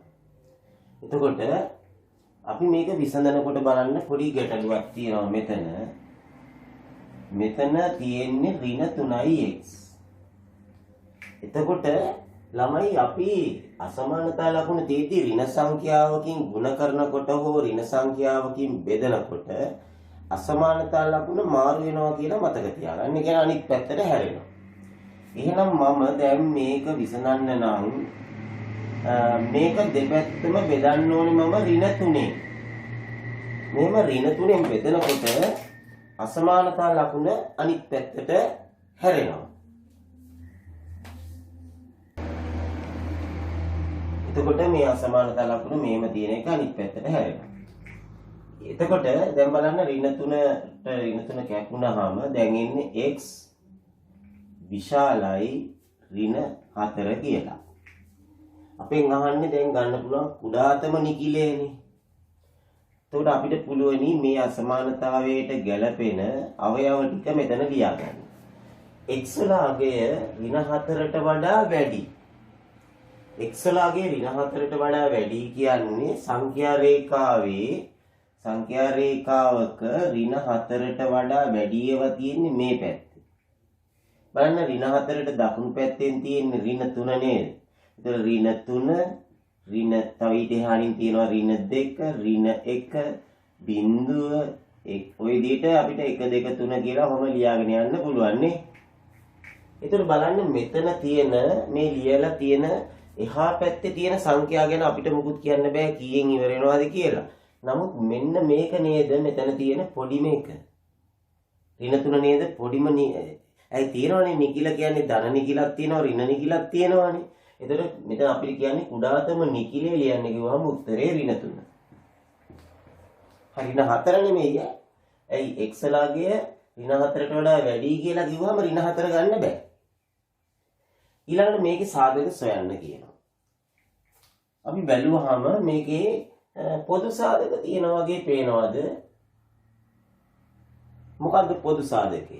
බලන්න x අකුර ගත්තොත් මේකෙත් තියෙනවා මේකේ නෑ නේද? ඒතර y අකුර ගත්තොත් මේකේ විතරයි තියෙන්නේ මේ දෙකේම නෑ. හැබැයි ඉලක්කම් වලින් ගත්තොත් අපිට මේ 6 8 12 කියන එකට ඒ ඉලක්කම් මොකද්ද පොදු සාධකය හැටියට ගන්න පුළුවන්. දෙකනේ මේකේ සාධකයක් මේකේ සාධකයක් මේකේ. එතකොට අපි පොදු සාධකයේ හැටියට දෙකක් එළියට ගත්තාම මෙතනින් එනවා 3x වර්ගය. මෙතනින් දෙකක් එළියට ගත්තාම එනවා 4xy. ඊළඟට මෙතනින් අපි දෙකක් එළියට ගත්තාම දෙවරක් 6නේ 12 6ක් එනවා.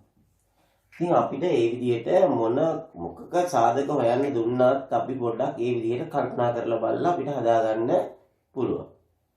ඊළඟට තුන්වෙනි කොටසෙන් කියනවා මේ බීජීය භාග දෙක සුළු කරන්න. මෙතනත් අපිට වාසනාවට වෙන්න ඕනේ නේද? මේකේ හර දෙක සමානයි නේ 5x ධනමයි 5x ධනමයි. ඉතින් හර දෙක සමාන නම් මේ ලවයන් දෙක අඩු කරන්න පුළුවන්. එතකොට හරේ හැටියට 5x ධන y අරගෙන මේ ලවයෙන් මේ ලවය අඩු කරමු. 5න් අඩු කරමු 2 ඍණ x කියන එක වරහණක් දාලා ලියා ගන්න. කලබලයට එකපාර ලියන්නේ නැතුව. ඊළඟට අපි මේක තව ටිකක් සුළු කරොත්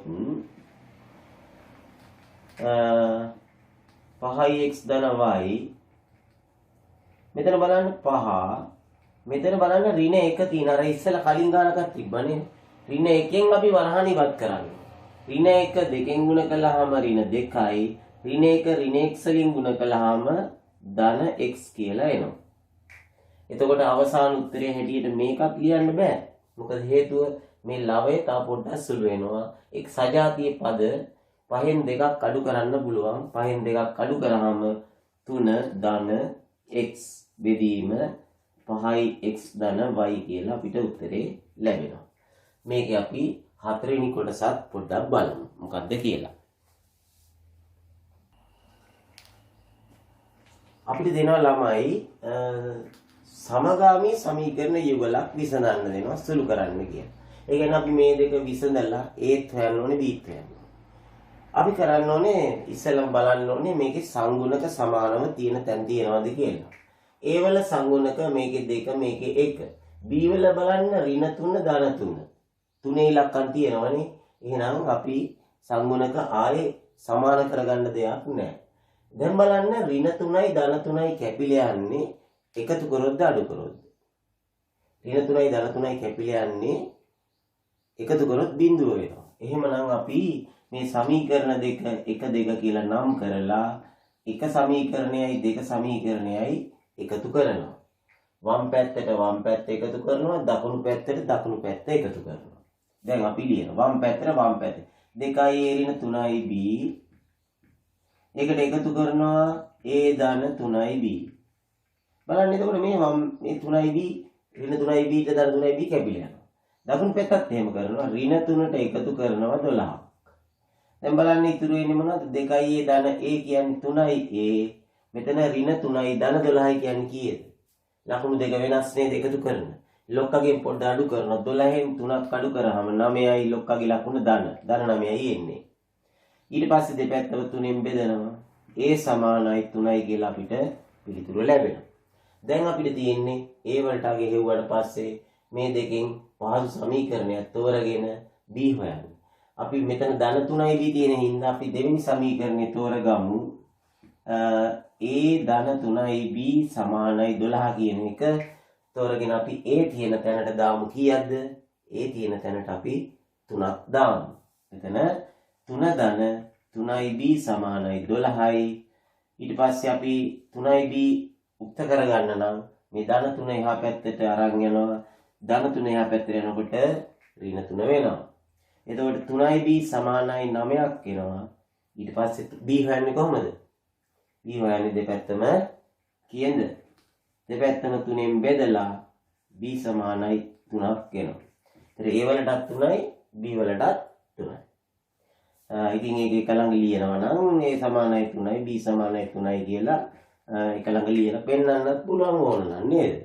නැත්නම් ප්‍රශ්නයක් නැහැ.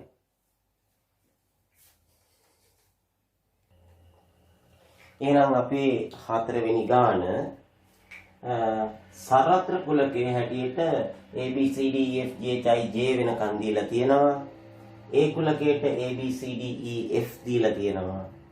B කුලකයට D E F G H දීලා තියෙනවා. ඊට පස්සේ අපිට කියනවා මෙන්න මේ වගේ පළවෙනි කොටසට කියනවා මේ වගේ වෙන් රූපයක් උත්තර පත්‍රයේ පිටපත් කරගෙන මේ තොරතුරු ටික මේකට දාන්න කියලා. ඉතින් බලන්න AB කුලක දෙකටම පොදු අවයව මොනවද මේකේ තියෙන්නේ?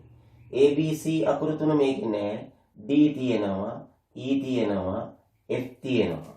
මේ D E F කියන අකුරු තුන තියෙනවා. ඒක අපි දානවා D E F කියලා මෙතනට.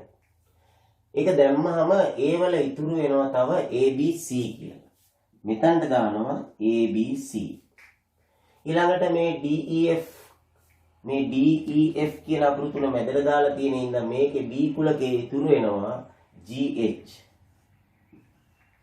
එතකොට බලන්න දැන් මේ සර්වත්‍ර කුලකේ කොටුවෙන් නිරූපණය කරන්නේ මෙහෙම නම් මේකේ තියෙනවා A B C D E F මෙතනට වෙනකල් තියෙනවා A කුලකේ.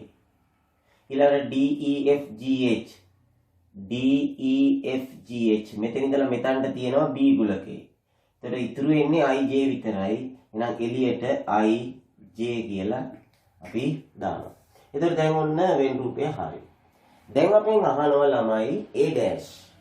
A dash කියන්නේ මොකද්ද? මම ඉස්සෙල්ලත් කිව්වා ඒ වල අනුපූරකය. ඒ වල අනුපූරකය කියන්නේ Aට අයිති නැති කියන එකනේ. ඒ රවුමට පිටතින් තියෙන ඔක්කොම ටික ලියන්න ඕනේ. මොනවද තියෙන්නේ? G B I J නේද? නේද? G B I J G B I J මේකේ අකුරු පිළිවෙලට ලියුවොත් හොඳයි. B අකුර මුලට අරගෙන ලියවලන් තවත් හොඳයි.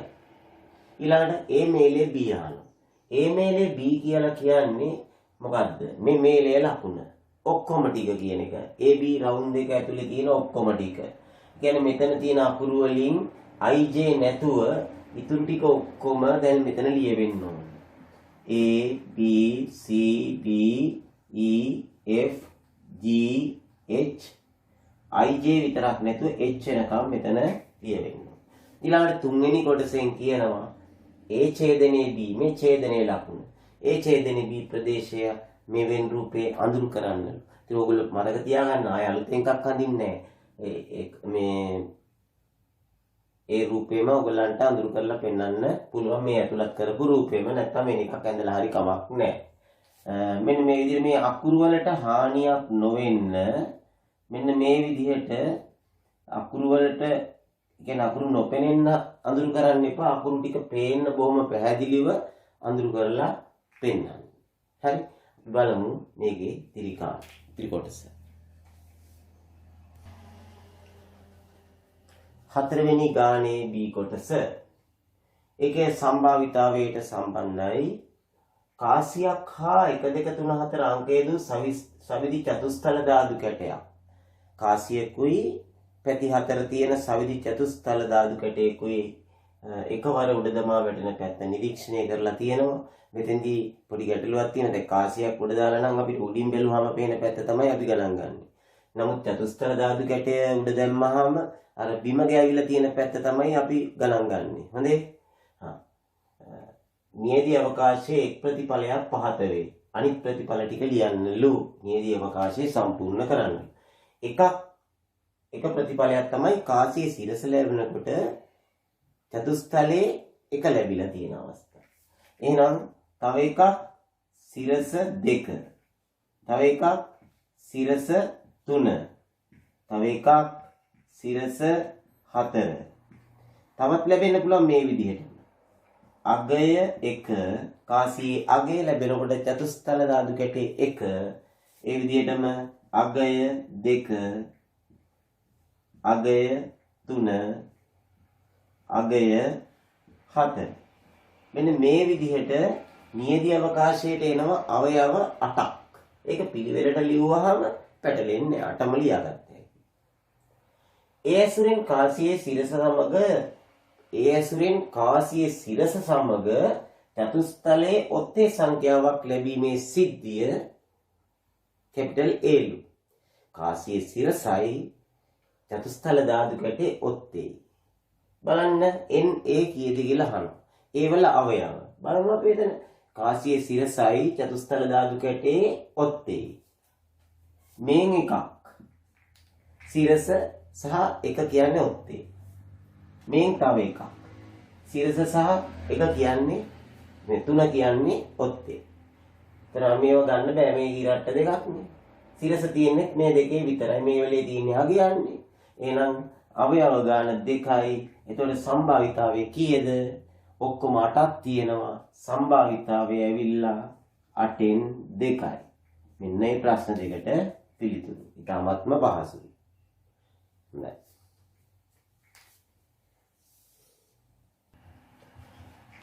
ඊළඟට අපි බලමු පස්වෙනි ගාන. මේ තියෙන්නේ ජල පිරිපාදු මධ්‍යස්ථානයකින් එක් දිනක එක දවසක පාරිභෝගිකයන් 25 දෙනෙකු රැගෙන ගිය ජල ලීටර් ගණන පිළිබඳ තොරතුරු. පුද්ගල 25 දෙනෙකු. ඒ සඳහා මේ වගේ වගුවක් තියෙනවා. ඒ කියන්නේ ජල ලීටර් 25 ගාන ගෙනිච්ච 3 දෙනෙක්, 27 ගාන ගෙනිච්ච 3 දෙනෙක්, ජල ලීටර් 29 ගාන ගෙනිච්ච 4 දෙනෙක් ආදී වශයෙන් තොරතුරු ටික දීලා තියෙනවා. මේ දත්තවල පරාසය අපෙන් අහනවා මේ දත්තවල පරාසය. මොකද්ද දත්තවල පරාසය? කියන්න බලන්න. මේ දත්තවල පරාසය කියන්නේ ළමයි මේ කෙනෙක් ගෙනිච්ච වැඩිම ලීටර් ගාන 34නේ. 34ක් ගෙනිච්ච 3 දෙනෙක් ඉන්නව නේද? 34 ගානේ ගෙනිල්ලා තිනවා. අඩුම එක්කෙනා ගෙනිල්ලා තියෙන්නේ ජල ලීටර් 25 ගාන. ඒතර දත්තවල පරාසය කියන්නේ මේ 34න් 25ක් අඩු කරන්න ඕනේ.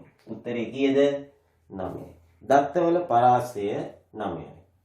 ඊළඟට මේකේ මාතය අහනවා. ඉස්සෙල්ලා ගානකක් තිබ්බනේ එක පත්‍රයේද කොහෙද? මාතය කියන්නේ වැඩිම වාර ගණනක් කියදෙන එක. බලන්න මේ මිනිස්සු 5 දෙනෙක්ම ගෙනිල්ලා තියෙන ලීටර් කීය ගානේද? 30 ගානේ. වැඩිම මිනිස්සු ප්‍රමාණයක් ගෙනිල්ලා තියෙන ලීටර් 30 ගානේ. එහෙනම් මාතයට ලැබෙනවා අපිට උත්තරයක් 30යි. ඊළඟ මධ්‍යස්ථය. මධ්‍යස්ථය කියන්නේ මැද ඉන්න එක්කෙනා ගෙනිච්ච ලීටර් ප්‍රමාණය. ඔක්කොම ඉන්නවා 25 දෙනෙක් කියලා තියෙනවා. ඒ කියන්නේ මේ සමිනිස්සු ගාන සම්පූර්ණයෙන්ම අපි ඒකට කියනවා සිග්මා F කියලා. සිග්මා F වලට එන්නේ 25. කියන්නේ මිනිස්සු ඔක්කොම 25 දෙනෙක්ගේ තොරතුරු තමයි මෙතන තියෙන්නේ. එහෙනම් මැද එක්කෙනා කී වෙනියද? 25 දෙනෙක් ඉන්නවා නම් දෙපැත්තට 12 දැම්මහම 13 වෙනියනේ මැද. නේද? මුලින් 12 දෙනෙක් ඉන්නවා, අගින් 12 දෙනෙක් ඉන්නවා, මැද ඉන්නේ 13 වෙනියා. බලමු 13 වෙනියා කවුද කියලා. 3යි 6 දෙනයි 6යි 4යි 10යි. නේද? එතකොට මැද ඉන්නේ 13 වෙනියානේ. එතන 3යි 6යි 4යි 10යි. ඊට පස්සේ 11 වෙනියාගේ ඉඳලා 15 වෙනියා වෙනකල් ඉන්නේ මේ ගොඩේ. නේද? එහෙනම් මධ්‍යස්ථයේ 13 වෙනියා ඉන්නෙත් මේ ගොඩේ. උත්තරේ 30යි. මධ්‍යස්ථයට එන්නේ 30යි. හරිද? එහෙමයි මැද එක්කෙනා 13 වෙනියා ගත්තු ලීටර් ප්‍රමාණය හොයාගන්න.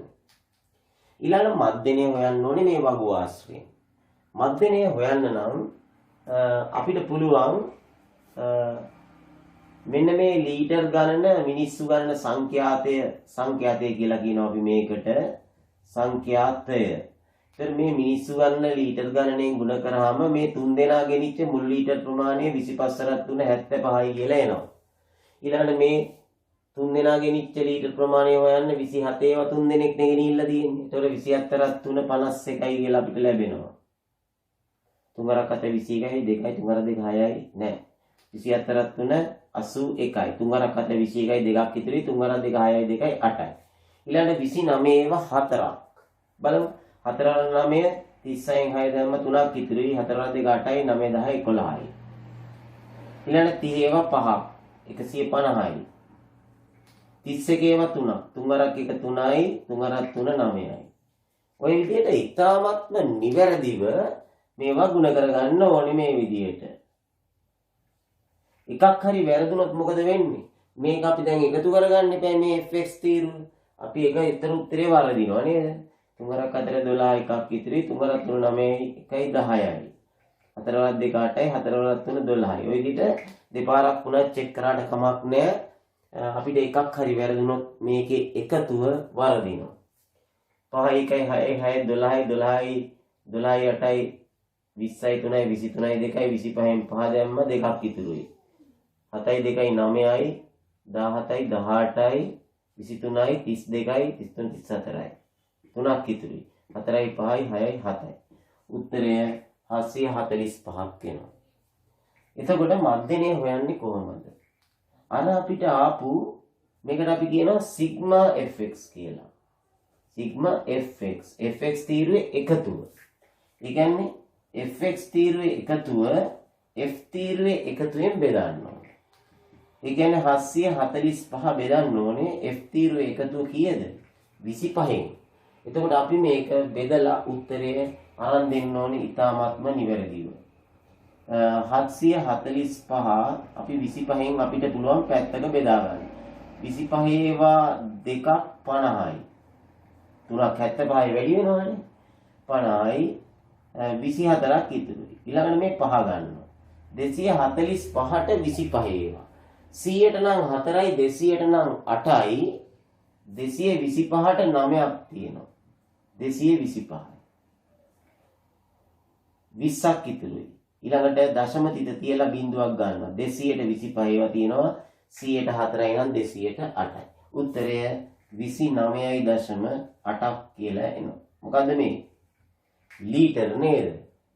ඒ කියන්නේ මේ හැම කෙනෙක්ම මධ්‍යනේ තේරුම මේකයි. මේ හැම කෙනෙක්ම ජල ලීටර් 29.8 ගානේ ගෙනිහිල්ලා තියනවා කියන අදහස. වැඩියෙන් ගෙනිහිල්ලා තියෙන කට්ටියක් ඉන්නවා. අඩුවෙන් ගෙනිහිල්ලා තියෙන කට්ටියක් ඉන්නවා. ඒ වුණාට මේ මධ්‍යනේ හෙව්වට පස්සේ එන්නේ හැම කෙනෙක්ම මෙන්න මේ 29.8ක්. ඒ කියන්නේ ආසන්න වශයෙන් 30ක් වගේ නේද?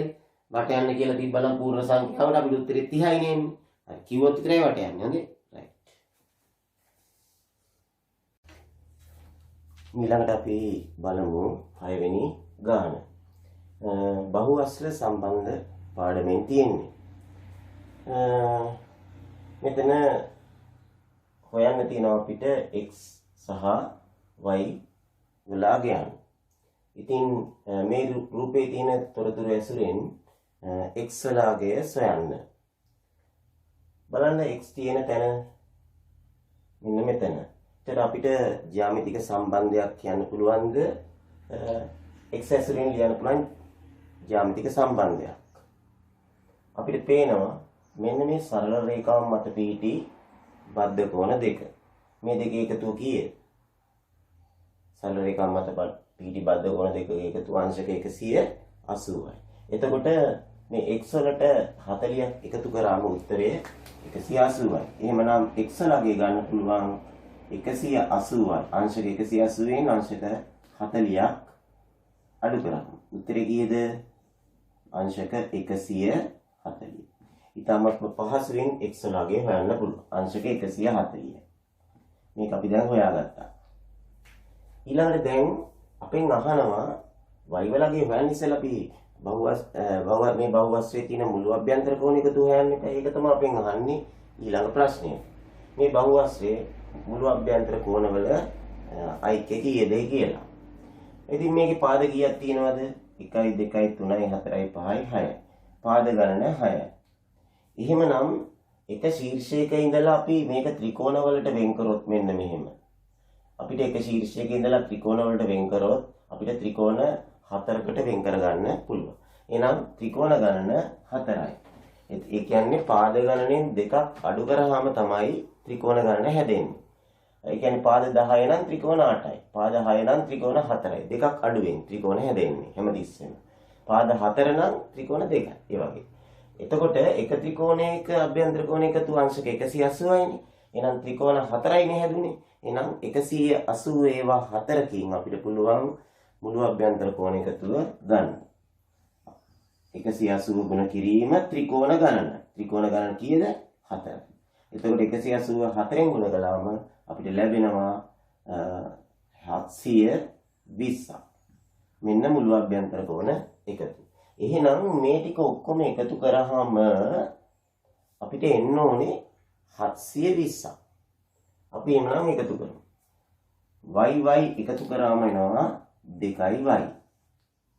මේකට තව එකතු කරන්න ඕනේ 140කුයි 150කුයි 140කුයි 150කුයි ඊළඟට 90කුයි 130කුයි 90කුයි 130කුයි මේ ටික එකතු කරාම බලමු 0යි 9 9 18යි 19 20 21 එක දැම්ම දෙකක් ඉතුරුයි 1 2 3 ඉතුරු 2යි 5යි 510ක් එනවා නේද?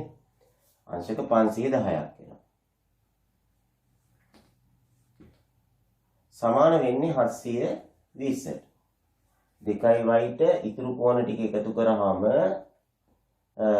අංශක 720ට සමාන වෙන්න ඕනේ. එහෙමනම් 2y සමාන වෙන්න ඕනේ 720න් අඩු කරන්න 510ක්. එතකොට එනවා 2y සමානයි 0යි 2කින් එකක් 1යි 7න් 5ක් 2යි. 210ක් එනවා. ඊට පස්සේ අපිට පුළුවන් y වලගේ ගන්න 210 දෙකෙන් බෙදුවහම කීයද? 105යි.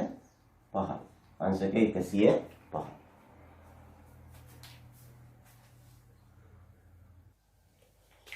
ඊළඟට 6 වෙනි ප්‍රශ්නේ B කොටස අපිට කියනවා සවිදි බහුවස්ත්‍රයක බාහිර කෝණයකගේ අංශක 45යි. එතකොට බාහිර කෝණ ගැන කතා කරනකොට ඕනෑම බහුවස්ත්‍රයක බාහිර කෝණවල එකතුව කීයද? පාද එකම පැත්තට දික් කරමු. අංශක 360. ඒ කියන්නේ ත්‍රිකෝණේ පාද දික් කරාම බාහිර කෝණ 3ක් හැදෙනවා. ඒ තුනේ එකතුවත් 360යි. චතුරස්‍රයක පාද 4 එකම පැත්තට දික් කරාම බාහිර කෝණ 4ක් හැදෙනවා. ඒ 4 එකතුවත් අංශක 360යි. ඕනම බහුවස්ත්‍රයක බාහිර කෝණවල එකතුව අංශක 360යි. ඉතින් සවිදි බහුවස්ත්‍රයක් වුණොත් ඒ බාහිර කෝණ ඔක්කොම සමාන වෙනවා. ඉතින් අපි 360 45න් බෙදුවොත් බාහිර කෝණයක අගයෙන් බෙදුවොත් අපිට ලැබෙන්නේ මොකක්ද? බාහිර කෝණ ගණන. ඉතින් බාහිර කෝණ ගණන පාද ගණනට සමාන වෙනවා. ඒ කියන්නේ ත්‍රිකෝණයේ බාහිර කෝණ 3යි නම් පාද 3යි. චතුරස්‍රයේ බාහිර කෝණ 4යි නම් පාදත් 4යි. නේ? ඒ වගේ අපිට මේ දැන් ලැබෙන්නේ පාද ගණන. ඒකදී 360 45න් බෙදුවහම 45 ඒවා 8ක් තියෙනවා 360ට. ඒ කියන්නේ අර දිශා 4 ඇඳලා අනුදිශාත් ඇඳහම එතකොට ඔක්කොම දිශා 8ක් තියෙනවානේ අනුදිශාත් එක්ක. එතකොට 45 කැලි 8කටනේ කැඩෙන්නේ. අන්න ඒ වගේ 8ක් තියෙනවා. පාද ගණන 8යි. ඊට පස්සේ අහනවා එම බහුවස්ත්‍රයේ මුළු අභ්‍යන්තර කෝණවල ඓක්‍ය කීයද කියලා. මුළු අභ්‍යන්තර කෝණවල ඓක්‍ය ගන්නෙ කොහොමද? අර ඉස්සෙල්ලා වගේම පාද ගණන 8යි නම් ත්‍රිකෝණ ගණන කීයද එතකොට? දෙකක් අඩුයිනේ 6යි. එතකොට මුළු අභ්‍යන්තර කෝණ එකතු ගන්න අපිට 180 කියන එක ගුණ කරන්න ඕනේ කීයෙන්ද? 6. 6 වරක් 0යි 6 වරක් 8 48න් 8 දැම්ම 4ක් ඉතුරුයි. 6 වරක් 1 6යි 4යි 10යි. අංශක 1080ක් වෙනවා. මෙම බහුවස්ත්‍රයේ මුළු අභ්‍යන්තර කෝණ එකතු. මට කියන්නකො පාද ගණන 8යි නම් එම බහුවස්ත්‍රයට කියන නම මොකද්ද? පාද 8ක් තියෙන බහුවස්ත්‍රය. අෂ්ටාශ්‍රය. මේක සවිදි බහුවස්ත්‍රයක් ඉඳ සවිදි අෂ්ටාශ්‍රය. පාද 9 නම් නවාශ්‍රය, පාද 10 නම් දශාශ්‍රය. ඒ ආදී වශයෙන් තමයි බහුවස්ත්‍රය නම් කරන්නේ. ඊළඟට බලමු අපේ දෙක කොටසේ අවසාන ප්‍රශ්නය. ඒක තියෙන්නේ දිගංශ සම්බන්ධයෙන්. මොකද ළමයි දිගංශයක් කියන්නේ? දිගංශයෙන් මනින්නේ කොහොමද? දිගංශය ලියන්නේ ඉලක්කම් කීයකින්? දිගංශය ලියන්නේ නම් ඉලක්කම් 3කින්. මෙන්න 50 අංශක 50 ලියන්නේ 0.50. ඉතින් අපි බලමු දිගංශයෙන් මනින්නේ කොහොමද කියලා. දිගංශයෙන් මනින්නේ මෙතන ඉඳලා අපි හිතමු මෙතන මම P කියන ස්ථානයේ ඉන්නවා කියලා. මට මෙතන ඉඳලා බලන්න මට මෙතන ඉඳලා මෙන්න මේ වගේ තැනක් පේන දිගංශය කොච්චරද කියලා අහුවොත් අපි අනිවාර්යෙන් මේ බලන තැන ඉඳලා උතුරක් ගහ ගන්න ඕනේ. එතකොට මේ උතුරේ ඉඳලා මේ පේන දක්ෂිණාවර්ත කෝණය. ඒ කියන්නේ මෙන්න මේ කෝණයට තමයි දිගංශය කියන්නේ. මේ හැරී තියෙන වස්තුවක් බලනවා නම් මේක පේන්නේ අපිට දිගංශය කිව්වොත් උතුරේ සිට දක්ෂිණාවර්ත තියෙන මෙන්න මේ කෝණය තමයි දිගංශය කියන්නේ. ඉතින් එහෙමනම් අපි බලමු මේ අදාළ රූපේ මේ කියන තොරතුරු වල දල රූපයක් අඳින්නේ කොහොමදයි කියලා. බලන්න ඒනම් වරායෙන් පිටත් වෙන නැවක්. අපි හිතමු මෙතන තමයි ඒ කියන වරාය තියෙන්නේ. මෙතනින් පිටත් වෙන නැවක් අංශක 50ක දිගංශයකින් යනවා කිලෝමීටර් 100ක්. එතකොට අංශක 50ක 0.50ක දිගංශයකින්. එතකොට මෙතන ඉඳලා යනකොට අපි මෙතන ඉඳලා උතුරක් ගහ ගන්නවා. අනිවාර්යෙන් උතුරක් ගහ ගන්න. මොකද දිගංශයක් ලකුණු කරන්න යන්නේ. අංශක 50ක් කියන්නේ 90ට වඩා අඩු කෝණයක්. එතන අපි දාල සටහනේ 90ට වඩා අඩු කෝණයක් මේ විදිහට ලකුණු කරලා අපි දිගංශය ලකුණු කරනවා 0.50 කියලා. ඒක යනවා කිලෝමීටර් කීයක්ද? කිලෝමීටර 100ක්. එතන කිලෝමීටර් 100. එනවා කොතනද? B නම් වරායට. B නම් වරායට එනවා. මෙතන B. ඊට පස්සේ B වල ඉඳලා එම වරායේ සිට B වල ඉඳලා අංශක 140ක දිගංශයකින් යනවා කිලෝමීටර් 130ක්. දැන් මෙතන ඉඳලා කිලෝමීටර් 130ක් යනවා අංශක 140ක දිගංශයකින්. එහෙනම් අනිවාර්යයෙන් B වලදී ඉඳලා යනවා නම් අපි B වලදී උතුරක් ගහ ගන්න ඕනේ නේද? B වලදී උතුරක් ගහ ගන්න ඕනේ. එතකොට ගහගෙන මෙතන උතුර කියලා ලියලා ඊට පස්සේ මෙතන ඉඳලා අංශක 140ක දිගංශයකින් තමයි යන්නේ. අංශක 140ක් කියන්නේ 180ට අඩුයි නේද?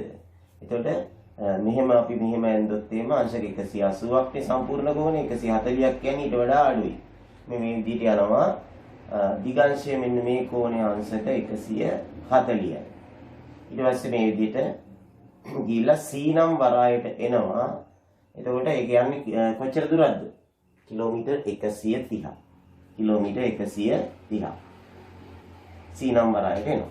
එතන මේක තමයි අපේ දල රූපය. හරිද? ඊට පස්සේ අපිට කියනවා මෙන්න මෙහෙම සෙන්ටිමීටර් 1කින් කිලෝමීටර් 20ක් නිරූපණය වනසේ මේ පරිමාණ රූපය අඳිනවා නම් මේකේ පරිමාණ රූපයක් අඳින්න තමයි දැන් යන්නේ. නිරූපණය වනසේ පරිමාණ රූපය අඳින්නේ නම් එම පරිමාණය අනුපාතයක් ලෙස දක්වන්න. අපිට කියනවා මෙම පරිමාණය අනුපාතයක්. ඒ කියන්නේ එකට 10000ද, එකට 20000ද, එකට 50000ද, එකට ලක්ෂයද එහෙම කියලා අපෙන් අහනවා. ඉතින් එහෙමනම් අපි කොහොමද කරන්නේ? අපිට කියන්නේ 1 සෙන්ටිමීටරයකින් කිලෝමීටර් 20ක් නිරූපණය වෙනවා කියලා. එතකොට අපි කොහොමද දැන් මේක කරන්නේ? මේ පැත්ත අපි අනිවාර්යෙන් සෙන්ටිමීටර් කරගන්න. අපිට එකපාර කිලෝමීටරයට තියෙන සෙන්ටිමීටර් ගන්න එකපාර බැරි නම් අපි ඉස්සෙල්ලා මේ කිලෝමීටර් 20ට තියෙන මීටර් ප්‍රමාණය ලියනවා. මේක 1000න් ගුණ කරාම මීටර වෙනවානේ. 20 1000න් ගුණ කරාම 20000යි මීටර. අපි දැන් මීටර කරගත්තා. මෙතන තියෙනවා මීටර 20000. ඊළඟට මීටර සෙන්ටිමීටර කරන්න 100න් ගුණ කරන්න ඕනේ. එතකොට මීටර සෙන්ටිමීටර කරන්න 100න් ගුණ කරාම මේකට තවත් බිංදු දෙකක් අගට එනවා. එතකොට දැන් බිංදු ඔක්කොම කීයද? මෙතන 4ක් තියෙනවා. තව බිංදු දෙකක් ආවොත් බිංදු 6ක් වෙනවා. එතකොට අපි පුළුවන් දැන් ඔක්කොම දැන් මේක සෙන්ටිමීටර කරනකොට තව බිංදු දෙකක් අපම බිංදු 6ක් එනවා. 2.6ක්. 2.6ක්. සෙන්ටිමීටර. ඔන්න අපි සෙන්ටිමීටර කරගත්තා. ඒ කියන්නේ මිලියන 2ක් සෙන්ටිමීටර තියෙනවා කිලෝමීටර 20ට. එහෙනම් පරිමාණය ඇවිල්ලා 1 අණු මිලියන 2. 1 අණු මිලියන 2. මේක තමයි අපි මේක දැන් අඳින්න යන පරිමාණය. 1 සෙන්ටිමීටරයකින් කිලෝමීටර 20ක්. එහෙමනම් මට කියන්න මේ AB දුර ඇවිල්ලා කිලෝමීටර් 100යිනේ. මම අඳින්න ඕනේ සෙන්ටිමීටර් කීයක්ද? කිලෝමීටර් 100 අඳින්න ඕනේ සෙන්ටිමීටර් කීයකින්ද පරිමාණ රූපේ. එක කිලෝමීටර් 20ක් නිරූපණය කරන්න 1 සෙන්ටිමීටරයක් අඳින්න ඕනේ. ඒතර 20 පහක් තියෙනවනේ 100ට. එතකොට අපි මේක අඳින්න ඕනේ සෙන්ටිමීටර් 5කින්. හරිද?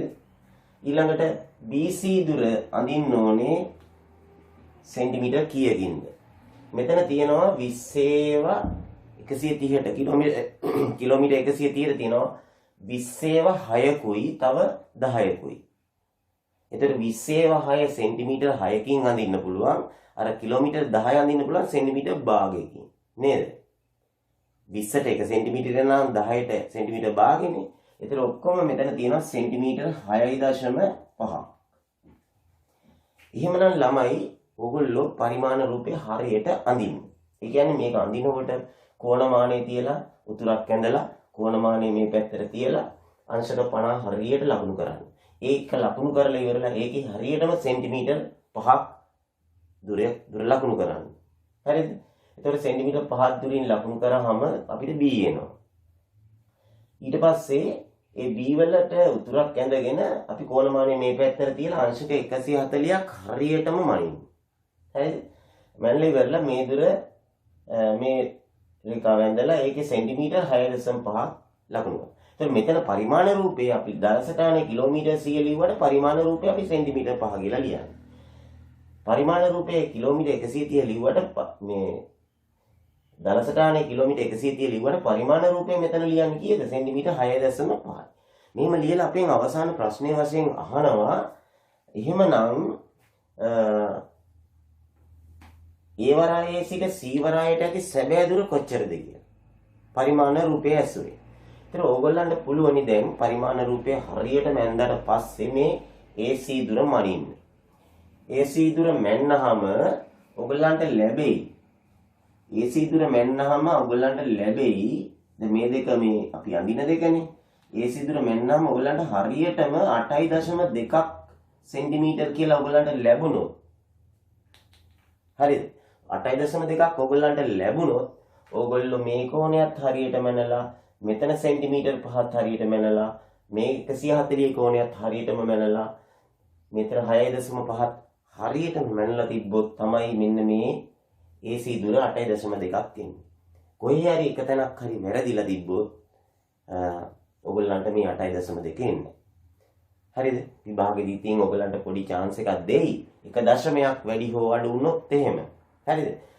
උඹට ඔයගොල්ලෝ හරියටම ඇඳලා බලන්න. එතකොට සැබෑ දුර හොයන්නේ කොහොමද? මේ 8.2 කීයෙන්ද ගුණ කරන්නේ? සෙන්ටිමීටර් 8.2. 1 සෙන්ටිමීටරකින් අපි කිලෝමීටර් 20ක් පෙන්නනවනේ. 1 සෙන්ටිමීටරකින් කිලෝමීටර් 20ක් පෙන්නනවා. එහෙනම් අපි සෙන්ටිමීටර් 8.2කින් පෙන්නන කිලෝමීටර් ගාන හොයන්න අපි මේක 20ෙන් ගුණ කරනවා. අගට බිඳුවක් දාලා 2කින් ගුණ කරනවා. 2 2 4යි. 2 8 16යි. ඊට පස්සේ දශම ස්ථාන එකක් තියෙනවා. උත්තරය කිලෝමීටර් 164යි. සැබෑ දුර වෙන්නේ කිලෝමීටර් 164යි. එහෙමනම් අද දවසේ අපි ඔයගොල්ලොත් එක්කලා විශාල දැනුම් සම්භාරයක් උමාරු කරගත්තා. ඉතින් මම හිතනවා ඔයගොල්ලොත් ඉතාමත්ම විශාල දැනුමක් ලැබෙන්න තේ කියලා. ඉතින් මගේ වීඩියෝව හොඳ නම් ඔයගොල්ලෝ ගණන් ටික ඔක්කොම හදලා තේරුම් ගත්තා නම් මගේ CCR Academy YouTube education channel එකට like එකක් දාන්න අමතක කරන්න එපා. comment එකක් දාන්න. ඉතින් ඔයගොල්ලන්ගේ යාළුවෝ එළියන් අතරේ මගේ CCR Academy YouTube education channel එකේ link එක ලබා දීලා ඒ අයටත් ලොකු උපකාරයක් කරන්නට ඔයගොල්ලෝ අනිවාර්යයෙන්ම පෙළඹෙන්න. ඒ වගේම ඔයගොල්ලන්ගේ group හරහා මගේ CCR Academy YouTube education channel එකේ link එක හුමාරු වෙන්න සලස්සන්න. එතකොට ඒ ළමයින්ටත් ඉගෙන ගන්නට පුළුවන් වෙයි මගේ channel එක හරහා. ඉතින් ඔයගොල්ලෝ සියලු දෙනාටම මම සුබම සුබ දවසක් සුබම සුබ අනාගතයක් ප්‍රාර්ථනා කරමින් මම අද ඔයගොල්ලන්ගෙන් සමුගන්නවා. සියලු දෙනාටම අයිබෝවන් වාසනාවන්.